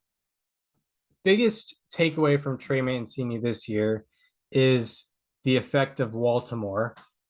That Camden Yards moved their left field wall back about 20 feet and raised the wall like another 10 feet. It was pretty crazy, and it's helped out their pitching staff a ton. But Trey Mancini was the biggest victim of it from the Orioles offense, as I should look at the home runs versus expected home runs. He's down like 7. Yeah, like he's absurd. So that means, yeah, he's expected to have, based on like the average ballpark, he's expected to have 7 more home runs than he actually has. One of the funniest things about Baltimore was early in the season when people were tracking like the long fly balls that were getting caught on the warning track because of the dead end baseballs. You looked at like every venue and like the difference between slugging and expected slug, and they were all off the charts. But then there was Baltimore just in a different league because you combine those two things. Yeah, there was like a 100-point difference in like May, and I'm not even kidding. Yeah, that's crazy. Yeah, Mancini is expected to have 18.6 homers. He has 13. And I'd imagine that's changed drastically in his short stint with the Astros, because he's played 6 games with Houston and he already has 3 home runs. So look out. Yes. Um, Yeah, he's gonna love the Crawford boxes. And that's gonna drive his value up too. Yeah, because left field line in Camden Yards is like 355, and Crawford boxes is 315 down the line. 40-foot difference. Yeah, he's gonna love it there. He's gonna love it there. So I think that's the biggest takeaway with that. And then Christian Vasquez, Houston needed a lot more offense from their catcher. Desperately, like anything. Yeah. I mean, Martin Maldonado is a great defensive catcher, but like I think his lack of offense just outweighed whatever defense he was performing. And they got Christian Vasquez, who, with Boston before the trade, was hitting 282 with a 759 OPS, and I think he was trending very much in the right direction as well. I should look at his game logs. What were your thoughts on the Christian Vasquez deal? Yeah, I mean, there was a lot of question marks over what the Red Sox were going to do at the deadline, and they partially bought and partially sold. The only player they sold was Vasquez, and I feel pretty optimistic. I mean, you've seen Emmanuel Valdez in person. What are your thoughts there? Yeah, I saw both Emmanuel Valdez and Ronaldo Hernandez. And by the way, Ronaldo Hernandez they got from the Rays. Vasquez. Milner Abreu, I think his name was. Oh, I thought. Oh yeah. So Valdez they got in the Astros deal. Yes, with Okay. Vasquez. Oh, so yeah, he was the three hitter. I saw him hit an opposite field home run in person. Shout out to the Yes. Worcester Red Sox, Yeah. or what they were called that night, which was Los Huepas de Worcester. Interesting, interesting promotional night they were having. Yeah, I saw him hit an opposite field home run. Um, Off of Taj Bradley, who's Baseball America's number 16 prospect in baseball. So yeah, Emmanuel Valdez, based on the eye test, he's looking really good out there. Yeah, no, Um, he already has multiple home runs in the Red Sox organization. He had two in his first 3 games. Anyway, my point here being the reason the Red Sox did not sell on JD Martinez or Nathan Eovaldi was because, according to all reports, they were asking for way more than they were ever going to get. I think for JD, they were asking for like a top 5 organizational prospect, a major league ready player, and one other piece, which they were never getting for JD Martinez. And yeah, Nathan Eovaldi, there weren't specific details, but it sounded like the Red Sox asking price was also sky high. So I would have to imagine they also did the same for Christian Vasquez, and they also happened to have gotten a deal with the Astros. So they were like, "Wait, you're actually going to give us that?" Oh yeah, yeah. Like, and good for the Red Sox on that move because like mm-hmm. with Martinez and Evaldi, like I guess it would have been beneficial to trade them, but I mean, if you do trade them, the chance of re-signing them does go down, I would imagine. So Mm-hmm. because you're kind of losing that relationship. Um and uh and yeah, so yeah, they so yeah, Houston gets Vasquez. Vasquez, by the way, in his 35 games heading into the trade, was hitting 305 with an 871 OPS. Um, he was doing pretty well. Low strikeout rate during that time frame as well. Only 20 strikeouts and 138 plate appearances, which is like 15% or something like that. Yeah, Um, heck yeah. so uh, was do we know like Emmanuel Valdez's like specific ranking or anything? In the Red Sox system, not right now, or in the Astro Yeah, system, no. But he's a AAA player that's pretty young, so that's definitely you got to be optimistic about that. yeah, for sure. Um, so anyway, uh, so I guess we that leads into I guess we could talk about the Red Sox a little bit. Yeah, Um, Definitely like it's what? gonna loop back around to the Padres or the Yeah, Reds, maybe the White Sox. We'll talk about next. yeah, it was kind of what you expected out of Heim Bloom in a way. Expect the Yeah, unexpected. yeah, Like you don't really know what's going on. Um, yeah, the Red Sox, they acquired Tommy Pham, they acquired Reese McGuire for Jake Diekman. They, got rid of Christian Vasquez. They acquired Eric Hosmer um, for, for cash, Jay Groom, and they also got San Diego's number 11 and number 26 prospects. Um, what did you think about what the Red Sox did? it was kind of what I expected. I'd give them like a C plus or B minus, I guess. I mean, they definitely Uh-huh. didn't do a whole lot, but I'd say they slightly improved the major league roster and definitely strengthened the farm system quite a bit. I mean, you got Eric Hosmer for basically free, and there's no complaints there. Yeah. Tommy Pham is a rental. I'm pretty sure he's a free agent after this year and whatever. That's fine. And then Uh-huh. you got Reese McGuire, who's a backup catcher that has very good defensive metrics. I think he has like 7 defensive runs saved in like just under 400 innings. So that's definitely encouraging. Um, because you obviously traded your catcher and you really don't have much production out of that position outside of that guy. Yeah. They also traded Jake Diekman to the White Sox for Reese McGuire straight up. That was the only move the White Sox made, by the way. Yeah. Is not. I mean, they've had a lot of injuries, so you can kind of figure. Like they'll do like that PR thing where it's like, well, the real deadline acquisitions are the guys we're getting back. Yeah. Yeah. That we know there's at least one team every year that loves to do that. Yes. Sometimes it's valid, like the Mets being like, "Hey, we're getting Jacob DeGrom." Like, yes, that's Right. perfectly valid. Um, Yeah. yeah, the White Sox, not the greatest showing from Rick Hahn.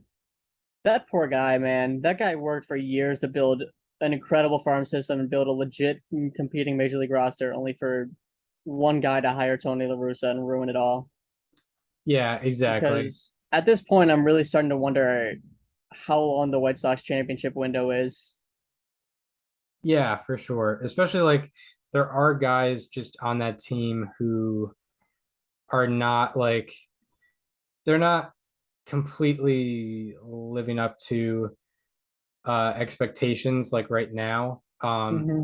Like Lucas Giolito has had some struggles this year. Lance Lynn, after coming back from injury, has not been the same Lance Lynn we've come to know in the last 3 years. No, Um, Michael who else? Kopech has been struggling lately. Yeah, Yohan Moncada has been a mix of injured and underperforming. Yasmani Grandal is underperforming. yeah, Leroy Garcia is still in the everyday lineup. yeah. I mean, yeah, it's just Luis Roberts been hurt. Eloy Jimenez has been hurt. Tim Anderson has been hurt. Jose Abreu has been fine. He's probably been the best piece on that team consistently all season. yeah, Um, yeah. Giolito had that period where he was underperforming, but he's been better since. Liam Hendricks was hurt for a little bit. I mean, yeah, they were beaten down so badly.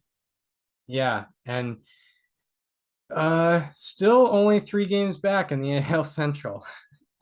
Crazy to think. Crazy to think. That's the division for you. Uh, Mm-hmm. yeah, I mean, with with the White Sox not going for a full buy, um, I mean, it sort of makes sense given that I think this was a seller's market. It definitely was. Like at this trade The deadline, it was, Reds really set it up for the rest of the league. yes, yeah, Um, while we're talking about the Chicago teams, can we talk about the Cubs and what the hell they did or didn't yeah, do? What was yeah, that? yeah. Yeah, Wilson Contreras, I mean, was the obvious move. He's a free agent after this year. He's been one of the best catchers in baseball this year, and he's consistently been a very good catcher, especially on the offensive side. And then They traded a he, bunch of relief pitchers, and that's it. They traded Chris Martin. Sorry to interrupt you, Chris. They traded Chris Martin. They traded uh, Scott Efros to the Yankees. They traded Michael Givens to the Mets. They traded David Robertson back to the Phillies. yeah, Yeah, they just cleared out the bullpen. yeah, Wilson Contreras, who had a lot of trade value, especially with some significant teams lacking a consistent catcher. He had a lot of value, but he did not get traded at the trade deadline. So the Cubs will get their um, compensatory pick and move on with 2023. And then It's they a good also thing. The Cubs got to be so happy that the international draft is not a thing, so that the qualifying offer system came back. yeah, yeah, for sure. For those unaware, if you as long as you give a guy a qualifying offer at the end of the year, which is usually 1 year, $18 million or $19 million, and they reject it, you get a draft pick in like the 20s, like 20s overall. So I you thought it get was like, like 30s. or yeah, third. I think it's more like 30s. After like the first round is over, you get a pick. Yes, Um, and yeah, it's turned into like you can get a pretty high value pick out of that, but that's you what the Cubs are can. going to be relying on is Can and definitely not will. yeah, yes, definitely not will. Um, Yeah, Ian Happ and Wilson Contreras stayed. I know Mets fans were very upset about that because they were in on Contreras. The Mets also didn't do a whole ton, but it does seem like the guys they did get have been valuable. Like we already talked about Daniel Vogelbach and Tyler Naquin. Mostly Vogelbach has been doing very well for them. yes, That is uh, that it? Is that the they got Darren Ruff. yeah, they get Darren Ruff. Yeah, heck yeah. kind of a platoon guy. I mean, Definitely a platoon. I noticed yesterday that he was playing first base instead of Pete Alonso, so I mean, better defensively there.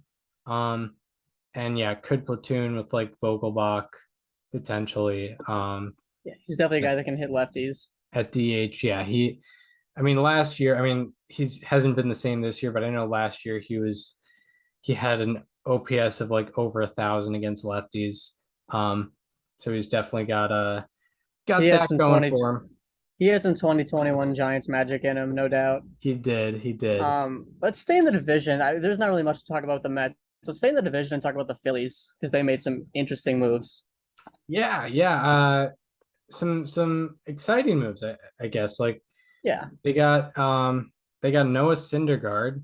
I mean, yeah, kind of, you know, I guess that fulfilled like, the thing of like, oh, if fun for storylines. yeah, and like, oh, if the Angels got him on a 1 year deal, so if they suck this year, they can get a trade out of him, and that's exactly what happened. Yeah, Um, they got Mickey Moniak, a former #1 overall pick, out of that. I think the most intriguing move here, one that I definitely was never expecting from either side. The Phillies got Brandon Marsh from the Angels. yes, They for got him for Logan O'Hoppe, who at the time was #3 prospect in the Phillies organization. I believe he's the top prospect in the Angels system now. yeah, I know he was top 100. Probably, I mean, I don't think MLB Pipeline has updated their stuff, but They definitely haven't. top MLB Baseball top America 100. just updated theirs today. They have an 18-year-old from the Brewers as the #2 prospect overall. Yeah, out of Venezuela. I had to look him up today. Mm-hmm. Jackson Corio or Caurio or Or something. yeah, something like that. But yeah, trying to look here. Show full list. Command F. O Hop. Logan O'Hop. He's 85th, 85th best prospect in baseball according to MLB Pipeline. The most significant moment of his career was when he was at Yankee Stadium for like I think it was like a COVID summer training game or something, and he was hitting at Yankee Stadium, and he was like smiling because he was a Yankee fan like like before he was drafted. Mm-hmm. That was like a viral clip, but Now he's going to the Angels. He's going as far away as possible. yeah, and he's Yankees. actually good. Yeah, Yeah, and he's actually good. That's cool. that's I pretty could see him cool. as like a Yankee in 2027 or something when the Angels give up on him too. Yes. He hit his first home run in the Angels system the other day, so that's cool. Good for him. Good for Yeah, him. I definitely didn't expect either of these pieces to be parted with, but the Phillies, they're going for the playoffs right now, and Bryce Harper's out for maybe the rest of the year. So why not? And like I mentioned, they also got David Robertson. They got Edmundo Sosa from the Cardinals, Yeah, and they got Syndergaard. And that's about it. That's about all they did. But not a bad deadline, I'd say, from Dave Dombrowski. yeah. I like getting Syndergaard, especially when like um I think Kyle Gibson and Ranger Suarez haven't been what they Mm-hmm. expected this year. So they added a little bit of reinforcement. Uh, going to be pitching against his former team consistently, and yeah, there's potential of a re-sign. And now, since we just mentioned Edmundo Sosa, we should talk about the Cardinals and some of the moves they made. They had the most Cardinals trade deadline you could ever imagine. Yes. Two like main pieces that they got back, both left-handed pitchers that are not like gonna blow you away with velocity. Right, right. They got Jose Quintana, who was surprisingly good for Pittsburgh this year. And what was the other arm they got? Jordan Montgomery. That's yes. Okay, yeah. They got that for Harrison Bader. Um yeah, very fitting, kind of funny how it worked out.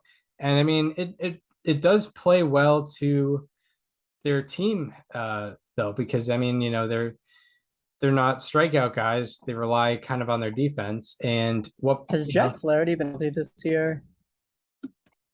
he's not been healthy, no. That's such a shame.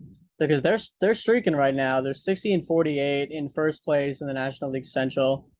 They just swept the Yankees. That's huge. Yeah, and they're primarily in the rotation this year has been Adam Wainwright, Miles Michaelis, Dakota Hudson. Steven Matz has struggled and it's on the IL. So getting these two other arms is definitely huge. Yes, yes, it has. Yeah, yeah, it definitely adds depth, and getting those types of guys, I think it's going to play well with that St. Louis defense. I mean, the St. Louis defense hasn't been as great as it was last year, but it's still very quality defense. So one of the better ones in the league, no doubt. It's funny because I don't want to say it's funny, but Jordan Montgomery is a ground ball pitcher. So that he's going to play very well to that defense, especially the infield, because that's primarily what's so good about them. I mean, you have guys like Goldschmidt, Edmund, DeYoung, Arenado, Nolan Gorman when he's been up. Yeah, they've had some excellent infield pieces. Gold Glover after Gold Glover. Exactly. So yeah, I think that really solidifies their rotation for the rest of the year. It's very fitting. By the way, this is just very funny. Miles Michaelis 8-8 this year. Adam Wainwright 8-8. Dakota Hudson 6-6. Yeah, I guess the bullpen's getting all the wins. Ryan Helsley 6-1. Andre Piante, who was starting, who's now in the bullpen, is 5-4. Yeah. Yeah. Yeah. Yeah. Yeah. So yeah, they made an interesting move with the Yankees, basically major league player for a few years for another major league player for a few years. Exactly. They traded for Harrison Bader. Traded Harrison Bader. Or they traded Harrison Bader for Jordan Montgomery. What do you think of that move? It was very weird from the Yankees' perspective. I don't really understand it. I know that Aaron Hicks has been very bad these last couple of games, and you could use another outfielder, but Harrison Bader's hurt right now, which is odd that they'd trade for that guy. And also like Domingo Germán is now their fifth starter. Yeah. Like they now have a rotation of Garrett Cole, Frankie Montas, who we'll get into, Nestor Cortez, Jameson Taillon, Domingo Germán. They could have just had Montgomery in that fifth spot, which really solidifies our great rotation. And their outfield, when healthy, is it's Benintendi, Hicks, Judge, Stanton at DH. And I know that Stanton's not healthy right now, but they have a lot of offense, and this move did not really make a lot of sense to me. Like I think that Hicks and Bader are almost kind of equal. Like Bader is probably a little bit better. He's definitely younger. He has more control, but pretty good amount of parallels between those two as far as like offensive production when healthy or when at their peak, defense, center fields. Didn't really understand that move. I thought the Yankees had a really solid deadline, but that really left a huge question mark right at the end. And there was also a report that they had a deal to get Pablo Lopez from the Marlins, and Kim Ng backed out of it at 5:59 p.m. But there was also a report that they it wouldn't have affected the Jordan Montgomery trade, which I mean they did probably make that trade banking on the idea that they'd get Pablo Lopez, but didn't happen. Yeah. I'm curious, so the Yankees are on a bad stretch. They've lost 16 out of 25. I mean, it hasn't affected their division leader status at all. So I don't think but they are only a half game above the Astros for the top record in the AL. Yeah, and I'm curious to see where their starters rank in this span, because I mean I imagine yeah, I totally agree with you that I totally agree with you that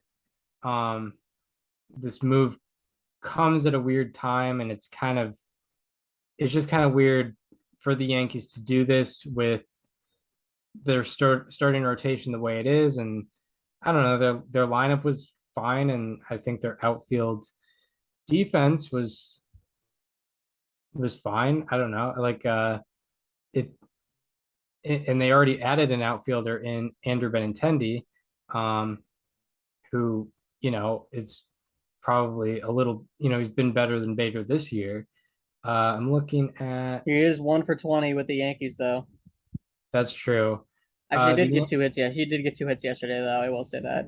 the Yankees are 24th in F4, starting pitching F4 since July 9th. And I'm trying to see what their ERA is specifically. Because their ERA has been worse than their FIP. The Yankees have they have the sixth worst starter ERA in their last 25 games. So yeah, taking away from that and adding an outfielder who's got average offense, great defense, but average offense. It's interesting. Yeah, I don't know. But a move the Yankees made that, well, it got off to a bad start yesterday. However, probably should end up being good in the long run. We got Frankie Montas, who probably was the second most sought after starting pitcher at the deadline behind Luis Castillo. What do you think of the Yankees getting Frankie Montas? I thought it was a very good move. I mean, you kept Oswald Peraza in your system, which was excellent. Frankie Montas is a guy that has control beyond this year, so I thought that the package for him was going to be a lot more, but it really wasn't. I know that he did get roughed up in that first start, but he was facing a hot Cardinals lineup, so you could probably let it slide for now. I think the one concern I have with Montas is that he could be a candidate of getting xFIP at Yankee Stadium. He's a fly ball. He can be a fly ball type of pitcher sometimes. And going from Oakland to New York isn't going to play as well when you're that kind of guy. Yeah, I think he's I've seen stuff on like home road splits with him also, which like that's not going to play too well, coming from Oakland, where Oakland's a very pitcher friendly ballpark, and going to Yankee Stadium, which I guess Yankee Stadium is like an average ballpark. I don't know. It's because, well, yeah, it's easy to hit home runs, but it's so hard to hit an extra base hit that isn't a home run because the gaps are very small. The walls are very short. Like that's why. Yeah. So Montas this year has a 6.11 ERA on the road, but I guess that includes yesterday. But also, yeah, 6.11 ERA on the road is not great. And I should see what it was last year in a more full season. As we look here, home or away. Last year the difference wasn't really there. So I don't know, maybe it's not something to worry about. This is a little concerning so if you look at Frankie Montas's ground ball rate by month, he had a 45.5% in April, 50% in May, but then it went down to 44% in June and 38.5% in July. That's it's not a good trend for him, for a guy that's going from Oakland to Yankee Stadium currently. He's only made one start in August, or maybe even no, I think he's made one start in August. And I mean he's 41% ground ball rate, so it's not too good of a sample size to go off of, but that is definitely a concerning trend for a guy going from Oakland to Yankee Stadium, actively giving up less ground balls and presumably more fly balls too. Yeah. By the way, very much more fly balls. Yeah. 22.1% in April, 16% in May, 23.9% in June, 30.8% in July. Yeah. League average fly ball rate is 22% about. Yeah. And he's at 30.8% in July. Yeah. He has been trending the wrong way. By the way, when we say the term getting xFIP'd, I know that can get lost on some people. Yes. It means like you're giving up home runs that you wouldn't allow at most ballparks, which like would lead to a higher home run to fly ball ratio, and xFIP measures FIP, but with like considering the average home run to fly ball ratio. It's a expected statistic within an expected statistic, which is It's very funny how it Yes. works. I mean, would you say FIP is an expected statistic though? Like it covers things that happens on the field all the time. It's not like a hypothetical. Yeah, that's true. Like That has been a debate for a while. I guess the term would be peripheral within a peripheral. Yeah, I'd say that's more preferred. Yeah. More technically, more sabermetrically correct. Yes. But anyway, so yeah, the Yankees did that. Not a bad trade. I think he can work out, but he's gonna have to fix up his batted ball tendencies, no doubt. Right. They also got Scott Efros, who did give up a home run yesterday, but he was one of the better fit pitchers. Let's talk about Joey Gallo because did you see that Q&A he did with, I think it was like NewJersey.com? I I only like saw quotes. It was very depressing and sad. Yep. Yeah, Joey Gallo was traded to the Yankees last year for a bunch of prospects, including Ezekiel Duran and Glenn Otto to the Rangers. And he hit 159 with the Yankees. It just never worked out, unfortunately. I'm not gonna lie, like I always wanted to see Joey Gallo work out with the Yankees, and it just never happened. Yeah. And it got really bad. Like it got to a point, as Joey Gallo kind of mentioned, like he just never left his apartment because he didn't want to go out in the streets and be seen because he was being harassed outside of the ballpark, which is just it's not going to help you. Like how are you going to play better under those conditions? You're not. Like this is very real life for some people. Getting booed at the stadium after striking out is one thing, but getting harassed on the streets when you're a person is an entirely different context. Yeah, for sure. I mean, yeah, like especially when it seemed like he was the only guy struggling for the Yankees this year. And he kind of struggled initially with the Yankees last year. And then it got worse this year. And yeah, like I don't know, it's a thing where you hope that a new uniform just changes things, new city changes things. Yeah, so he's going to the Dodgers. I think it's very encouraging that the best team in baseball wanted him. Yeah, for sure. Like not a lot of roster spots available on that team. Yeah. I think most if not all Yankee fans are wishing him well, and I think all baseball fans are wishing him well because he's a guy that just needs a reset. And he's going to another very good team. The Dodgers have not lost since they got him, so clearly he's the reason. Yeah. And I hope he can work out there, no doubt.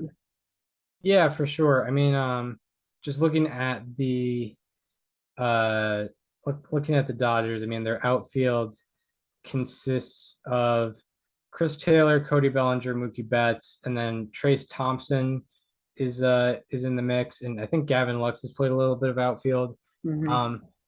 Gallo, like what people also forget is Gallo provides very good defense, great arm in the outfield. I mean, one of the best arms in baseball. So there's that. I mean, he's a quality piece to have. It just hasn't worked out this year so far. Yeah, the Dodgers didn't really do too much else. Is there another team you want to get into right now? Another team. I should Thinking, look. Like who else did significant? The Braves and Blue Jays did things.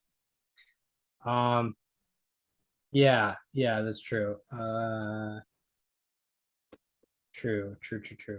Yeah, we already went over like the Brewers getting rid of Hader, and getting Taylor Rogers. Yeah, let's talk about the Braves a little bit. Nothing. Yeah, if I can recall correctly, nothing huge, but a lot of like smaller moves. Yeah, so they got Raisel Iglesias from the Angels. They're picking up his contract, I believe. Yeah, he's making 14 million a year or something like that. Mm-hmm. Yeah, they got Jake Odorizzi from the Astros. They got Robbie Grossman from the Tigers. They DFA'd Robinson Cano. Yeah, really just Raisel Iglesias, Robbie Grossman, and Jake Odorizzi for Will Smith. Yeah, and the Odorizzi for Will Smith deal, we like that for the Braves. Odorizzi's been pretty good. Will Smith, as a reliever, you don't necessarily know a whole lot about, and putting in Iglesias instead of Smith, I think that works out great for the Braves. And yeah, Jake Odorizzi should look. This gives them a lot more rotation depth because they just optioned Ian Anderson to the minors. Yeah. Shout out to the person in our F4 league who has both Spencer Torkelson and Ian Anderson on the same team, who are now both in the minors. Yeah, May champion though. Yes, end of May champion. Yeah. Yeah, Jake Odorizzi, yeah, 3.76 ERA, 3.64 FIP this year. Definitely adds depth, gives you innings. Good guy to have. Raisel Iglesias has been a guy who's he's always been had, getting xFIP'd. Yeah, he's always had great strikeout to walk numbers. And I mean, always been one of the he's been one of the better relievers of the past 3 years or so. He has a 3.01 FIP this year, 12.2 strikeouts per nine, 2.2 walks per nine. Um, that's a great move for the Braves for sure. No doubt. And he has closing experience. So, I know Kenley Jansen's been on the IL like I think twice this year, or at least had injury stints twice. He has. So if he goes down, then Raisel Iglesias can slip right into that ninth inning role. That's been great. Yeah. The Blue Jays. They got Whit Merrifield, who cannot play in Toronto, and apparently is not going to change his mind. Yeah, that's pretty wild. Very, very wild. I'm very surprised they traded Jordan Groshans, who is one of their top prospects. But they got Anthony Bass and Zach Pop from the Marlins. Bass has been one of the best relief pitchers this year, especially in terms of FIP. That was it for any major moves. They got Mitch White from the Dodgers. Interesting. I think the biggest amusement that anyone got out of this team's trade deadline was trading for a guy that cannot play half the games. Yeah. That'll do it. that's just a hilarious thing. Yeah. I can't think of any other teams or any just major trades that we missed on. Yeah, no. Like obviously the big one was the Juan Soto deal. Yeah. Should we talk a little bit about like the Dodgers not pulling the trigger too hard at the deadline this year? What else do they need? That's a good question. Yeah. Like they got it all. They would have made a trade. Phillips. I think if the trade deadline was August 9th, they would have made a trade because Clayton Kershaw just hit the IL. Yeah.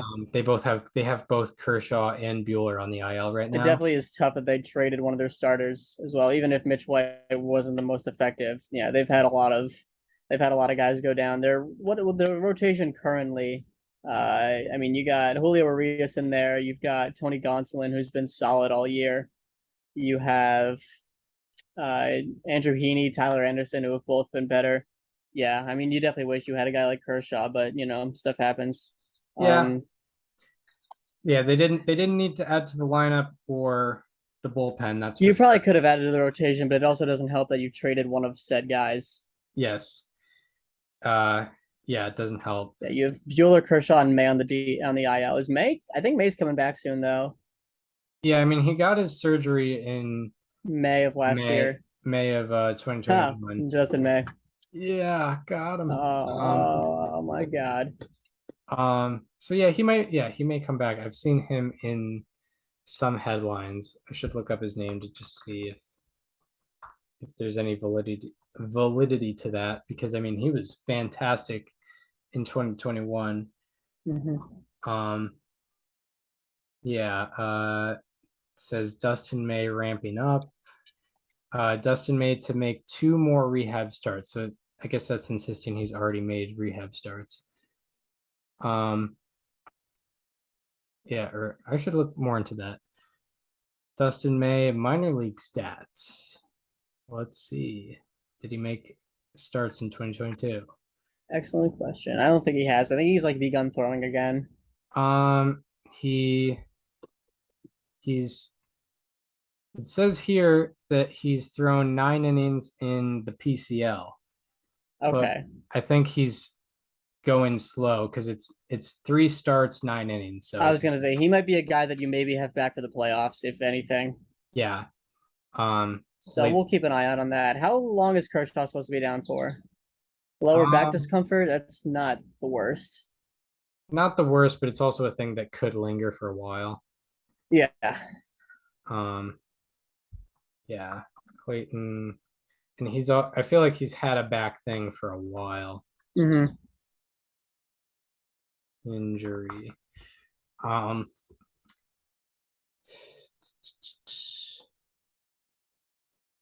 Yeah, I don't see any timetable yet.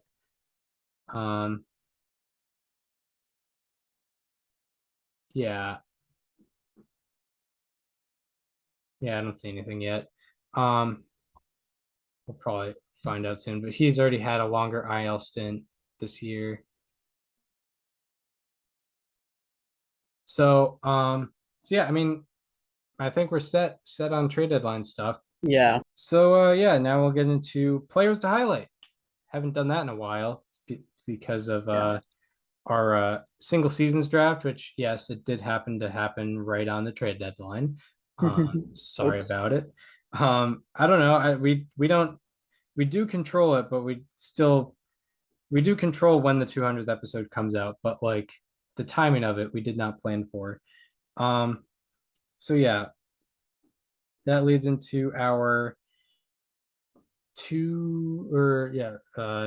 Monday, August 8th, 2022 edition of who do you have for us today? So I'm talking about someone who I'm very excited to speak of for multiple reasons. Chris, I actually mentioned him briefly to you off camera. But I'm talking about Jose Miranda of the Minnesota Twins, who got his big league call up this year, and he has not thrown away his shot.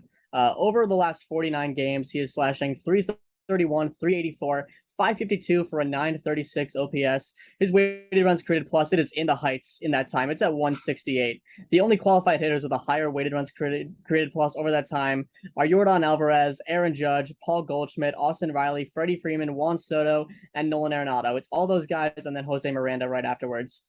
Before this span, he had a strikeout rate of 23.4%, and in this span, it is at 18.1%.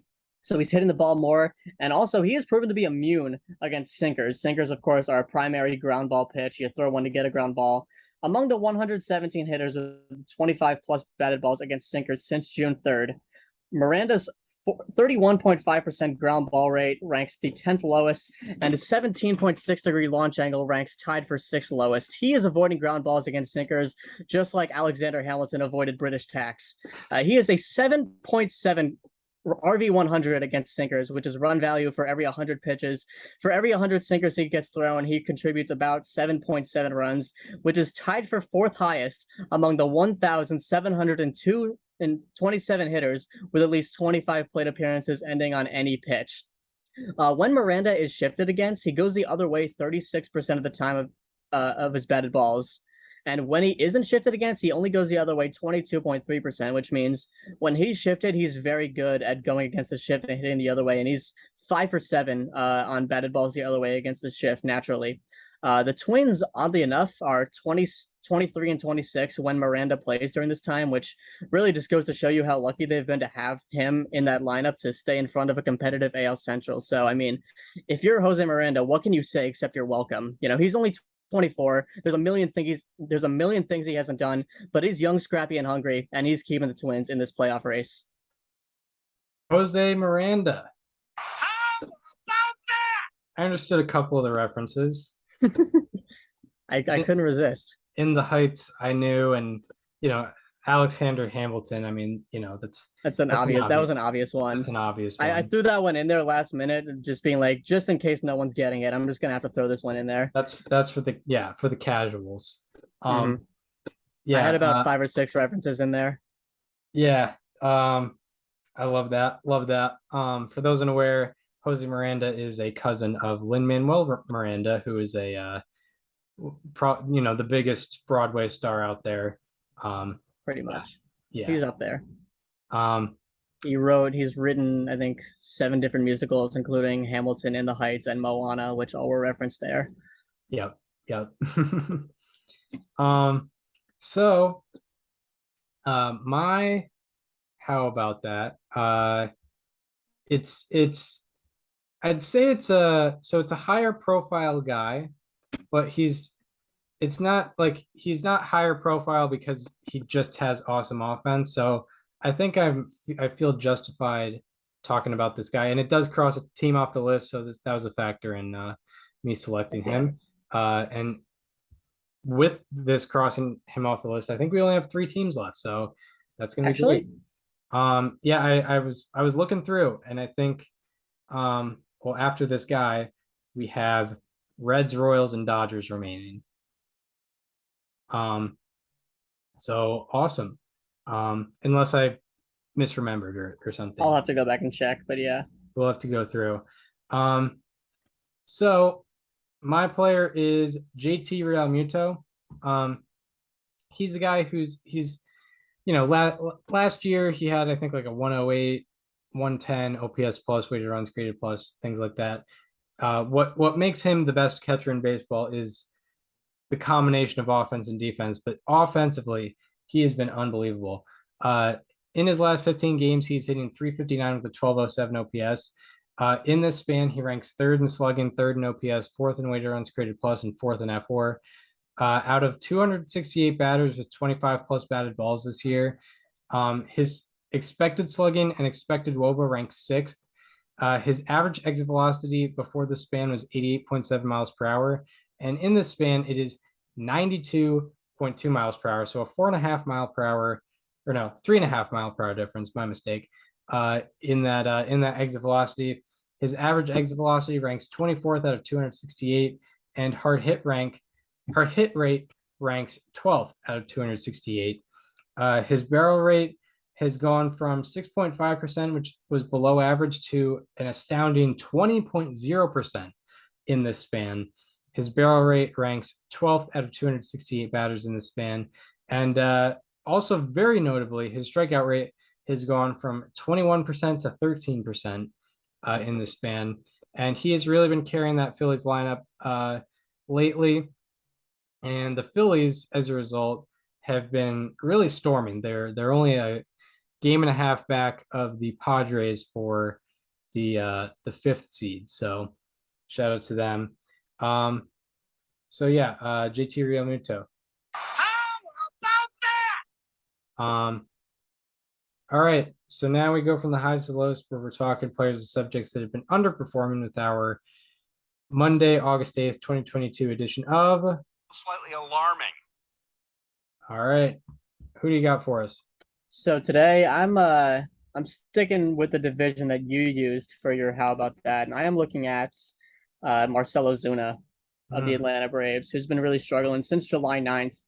He's slashing 161, 200, 259 for a 459 OPS and a 24 weighted runs created plus. In that time, his batting average is 6th worst among the 169 qualifiers. His OBP ranks 2nd worst. His weighted runs created plus is tied for 5th worst. This year, he is a career high in pop-up rate at 9.7% and a career low in line drive rate at 20.1%. It's one of the lower ones in the league. Before the span, he had an average exit velocity on the season of 89.7 miles an hour and a launch angle of 15 degrees, which is pretty Marcell Ozuna-like. But in the span, his exit velocity is down to 87.4 miles an hour. That is almost a 2.5 mile an hour difference, which is quite a bit. And a launch angle of 20 degrees. That's a 5-degree difference. That's much more significant. Over the span, 36.8% of his batted balls have been above 36 degrees. That's the 2nd highest rate among the 184 hitters with at least 50 batted balls over the span. He has 21 of such batted balls. He has not gotten a hit on any of them. None of them have flown out. Obviously, he's got the lower exit velocity during this time, so he's not hitting it hard enough to where a 36-degree launch angle is enough to push it out of the park. Yep. Marcell Ozuna. Slightly alarming. My slightly alarming is I didn't go too into detail with this one, I'll be honest. But kind of the numbers are the numbers are what they are. Sometimes you don't need to over explain.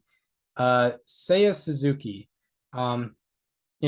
rookie this year. I think he's signed like a 5-year contract with the Cubs, if I'm not mistaken, or I don't know. I forget what his contract situation was, but I think he's getting a good amount of money, and he was kind of a hot commodity in the offseason.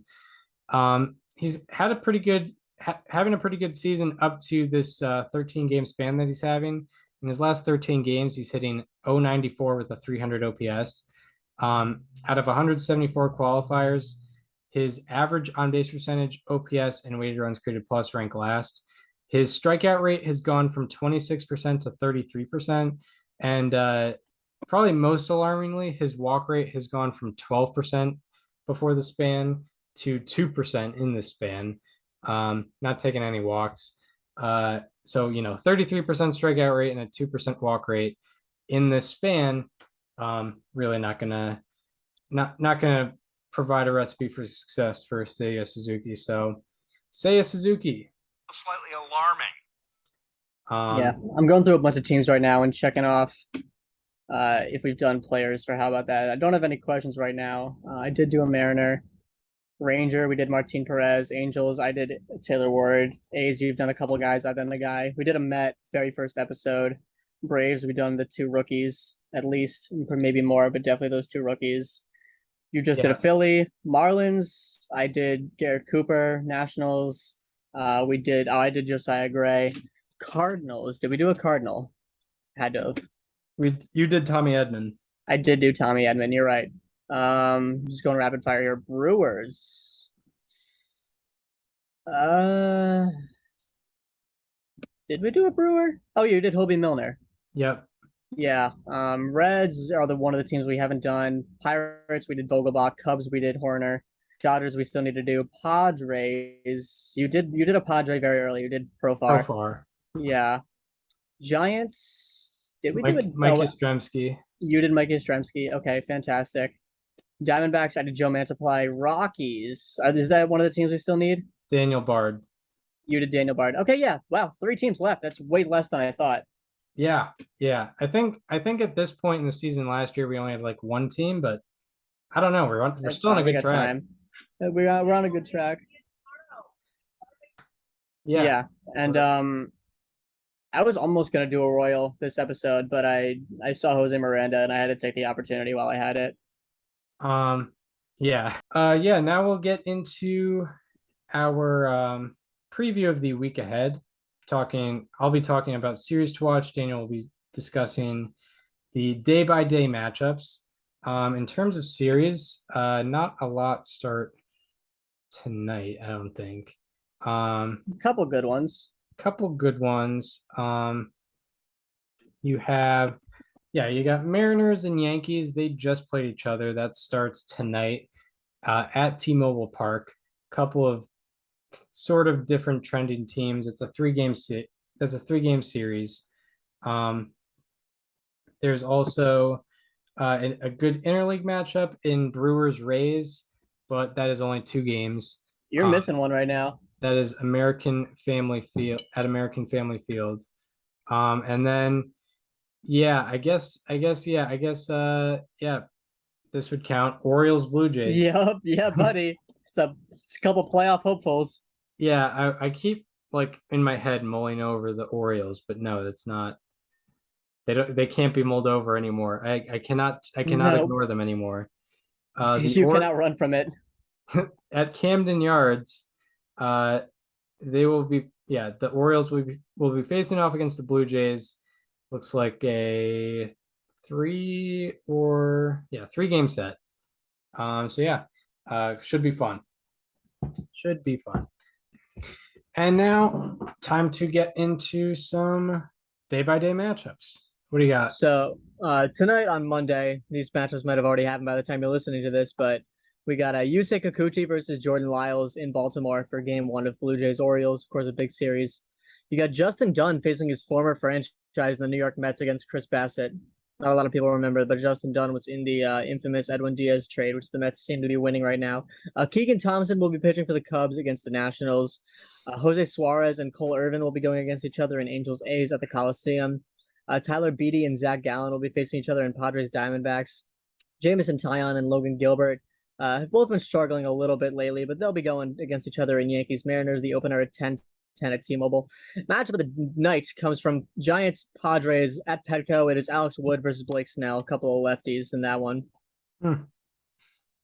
So then on Tuesday, it's going to be August 9th, and a lot more series will be starting up. As Chris mentioned, you have Lance Lynn facing the Royals in game one of their doubleheader at Kauffman. No one else has been announced yet. Alek Manoah versus Kyle Bradich in Blue Jays Orioles. Braxton Garrett versus Zach Wheeler in Marlins Phillies at Philadelphia. Shane Bieber will be facing the Tigers. He has owned them throughout his career. He has like some unreal statistics against the Tigers. 172 plate appearances, 239 WOBA, 246 expected WOBA against the Tigers against the current Tigers lineup in his career. Mike Minor and Carlos Carrasco will be facing each other in Reds Mets at City. Charlie Morton and Rich Hill will be facing each other in Braves Red Sox at Fenway. Marcus Stroman will be facing the Nationals for the Cubs at Wrigley. Martin Perez and Jose Urquidy will be facing each other in Rangers Astros. That's going to be a good one. Brandon Woodruff will be facing the Rays for the Brewers in Milwaukee. Miles Michaelis will be facing the Rockies for the Cardinals at Coors. Nolan Arenado will be going back to Coors. Not his first time back, but it'll be going back, and that's always an event. Shohei Ohtani and James Caprillion will be facing each other at the Coliseum. Alex Cobb and Joe Musgrove will be going against each other in Giants Padres. Joe Musgrove, by the way, just got a big extension. Joe Ryan and Julio Urias, that'll be a good matchup in Twins Dodgers at Dodger Stadium. And matchup of the night comes from Yankees Mariners. It's the rematch of Garrett Cole versus Luis Castillo. Of course, Garrett Cole gave up 3 home runs in the first inning last time he faced the Mariners. Settled in after that, but I mean, the 3 home runs still happened. Taijuan Walker will be facing the Reds for the Mets on Wednesday at 1 p.m. at Citi Field. Freddie Peralta, who just came off the IL, will be facing the Rays for the Brewers. Justin Steele, who's been very underrated, will be facing Josiah Gray in Nats Cubs at Wrigley. Paul Blackburn, who's been struggling a little bit since the All-Star break, will be facing the Angels for the A's. Jacob Junis and Sean Manaea will be facing each other in Giants Padres. Nestor Cortez and Robbie Ray, a couple of Yankees going in the finale of Yankees Mariners. Jose Barrios and Dean Kremer will be facing each other in Blue Jays Orioles. You have Kyle Wright and Nick Pivetta on Wednesday in Red Sox Braves. Justin Verlander will be facing the Rangers at Houston on Wednesday. Johnny Cueto will be facing the Royals at Kauffman. Jose Quintana versus Kyle Freeland in Cardinals Rockies. Mitch Keller versus Madison Bumgarner, a couple of interesting pitchers. We're not really sure what to think of either of them, but they'll be going against each other. Sonny Gray will be facing the Dodgers, the Twins. And matchup of the night comes from Marlins Phillies. It'll be Sandy Alcantara versus Noah Syndergaard. I know that Syndergaard isn't quite the same pitcher. Do we want to go over Thursdays or no? I don't know. The schedule might be different as there's not a whole lot announced, so I feel like we should just wait. Yeah. And yeah, the schedule might be a little different since any CBL season is over. Yeah. But yeah, some good matchups there. Last thing we'll get to for this episode, very significant news to the baseball community. Vin Scully passed away at the age of 93. At the age of 94. And, was someone who was the voice of baseball since the 1950s, 1960s, retired in the mid 2010s. And, a legend of baseball, one of the most legendary baseball people that didn't hit the field, that's for sure. Daniel, what do you have to say? I mean, it's hard to really put everything into words. It's weird because Vin Scully was 94 years old. He retired at the age of 88. I think in the back of our minds, we all knew that this day was going to come eventually, and we all never wanted it to. But unfortunately, last Tuesday, we We lost to Vin Scully, one of the most legendary people in baseball history. I mean, the most legendary sports broadcaster of all time. I don't think that one can be challenged. It's so remarkable what he accomplished, not just in his career, but in his life. I believe he received the Presidential Medal of Freedom at one point in his life. That's something that goes beyond baseball. But I mean, he broadcasted the Brooklyn Dodgers. He broadcasted Jackie Robinson's games, Duke Snyder's games, Fernando Valenzuela, Don Drysdale, Oral Hershiser, Kirk Gibson, Clayton Kershaw. You name a Dodgers legend in the last 70 years, Vin Scully called their games. Yes. Yes, he did. And I mean, in the history series, he came up a lot. He came up quite a bit. I recently learned that one call was not actually Vin Scully, but I mean, one of his most iconic calls that did come up in the history series was Sandy Koufax's perfect game. Yeah. That was in 1965, I believe. 65 or 63. Yeah. And as well as there were many national broadcasts he was referenced in, as he called some World Series games. He's absolutely was a legend of baseball, and probably, as you said, most legendary broadcaster in sports, for a variety of reasons. I'm very curious, Chris. Do you have any Vin Scully memories? It can just be a generalized. I used to watch him, every 10 o'clock or whatever. I think I've just grown. I think I just grew appreciation of him throughout the history series that we did, because there were some Dodgers players that we did. There was a Dodgers team that we did where he had some calls there. Arguably the most iconic call of his career. Yeah. I think you just grew. I just grew appreciation that way. Yeah, I started streaming teams outside of my own favorite in probably 2014, which was 3 seasons before he retired. So the Dodgers kind of became my West Coast team of choice, just to listen to Vin Scully. I mean, it was obviously like the sort of the beginning of their streak of NL West titles every single year, and they had a lot of players that I had an easy time rooting for. You think about Yasiel Puig, Clayton Kershaw in his prime, Justin Turner starting to hit his stride with the Dodgers. They had so many fun players, and hearing Vin commentate those games was just something. And my favorite particular memory was it was my 15th birthday it was on Memorial Day, and the Dodgers were playing the Braves, and Johnny Gomes comes up for the Braves. And as a Red Sox fan, Johnny Gomes is just one of my favorites. Anytime I get to watch an at-bat of his on any team, I'm pretty locked in for that. And for those of you who don't know, there are so many interesting stories about Johnny Gomes' life. One that I had not heard up until this very moment was that he was attacked by a wolf when he was a child. Vin Scully just brings that story out of nowhere. I'm like throttled listening to this, and meanwhile it's like 11 p.m. I'm just like trying to wind down, like enjoy the rest of my birthday and go to bed.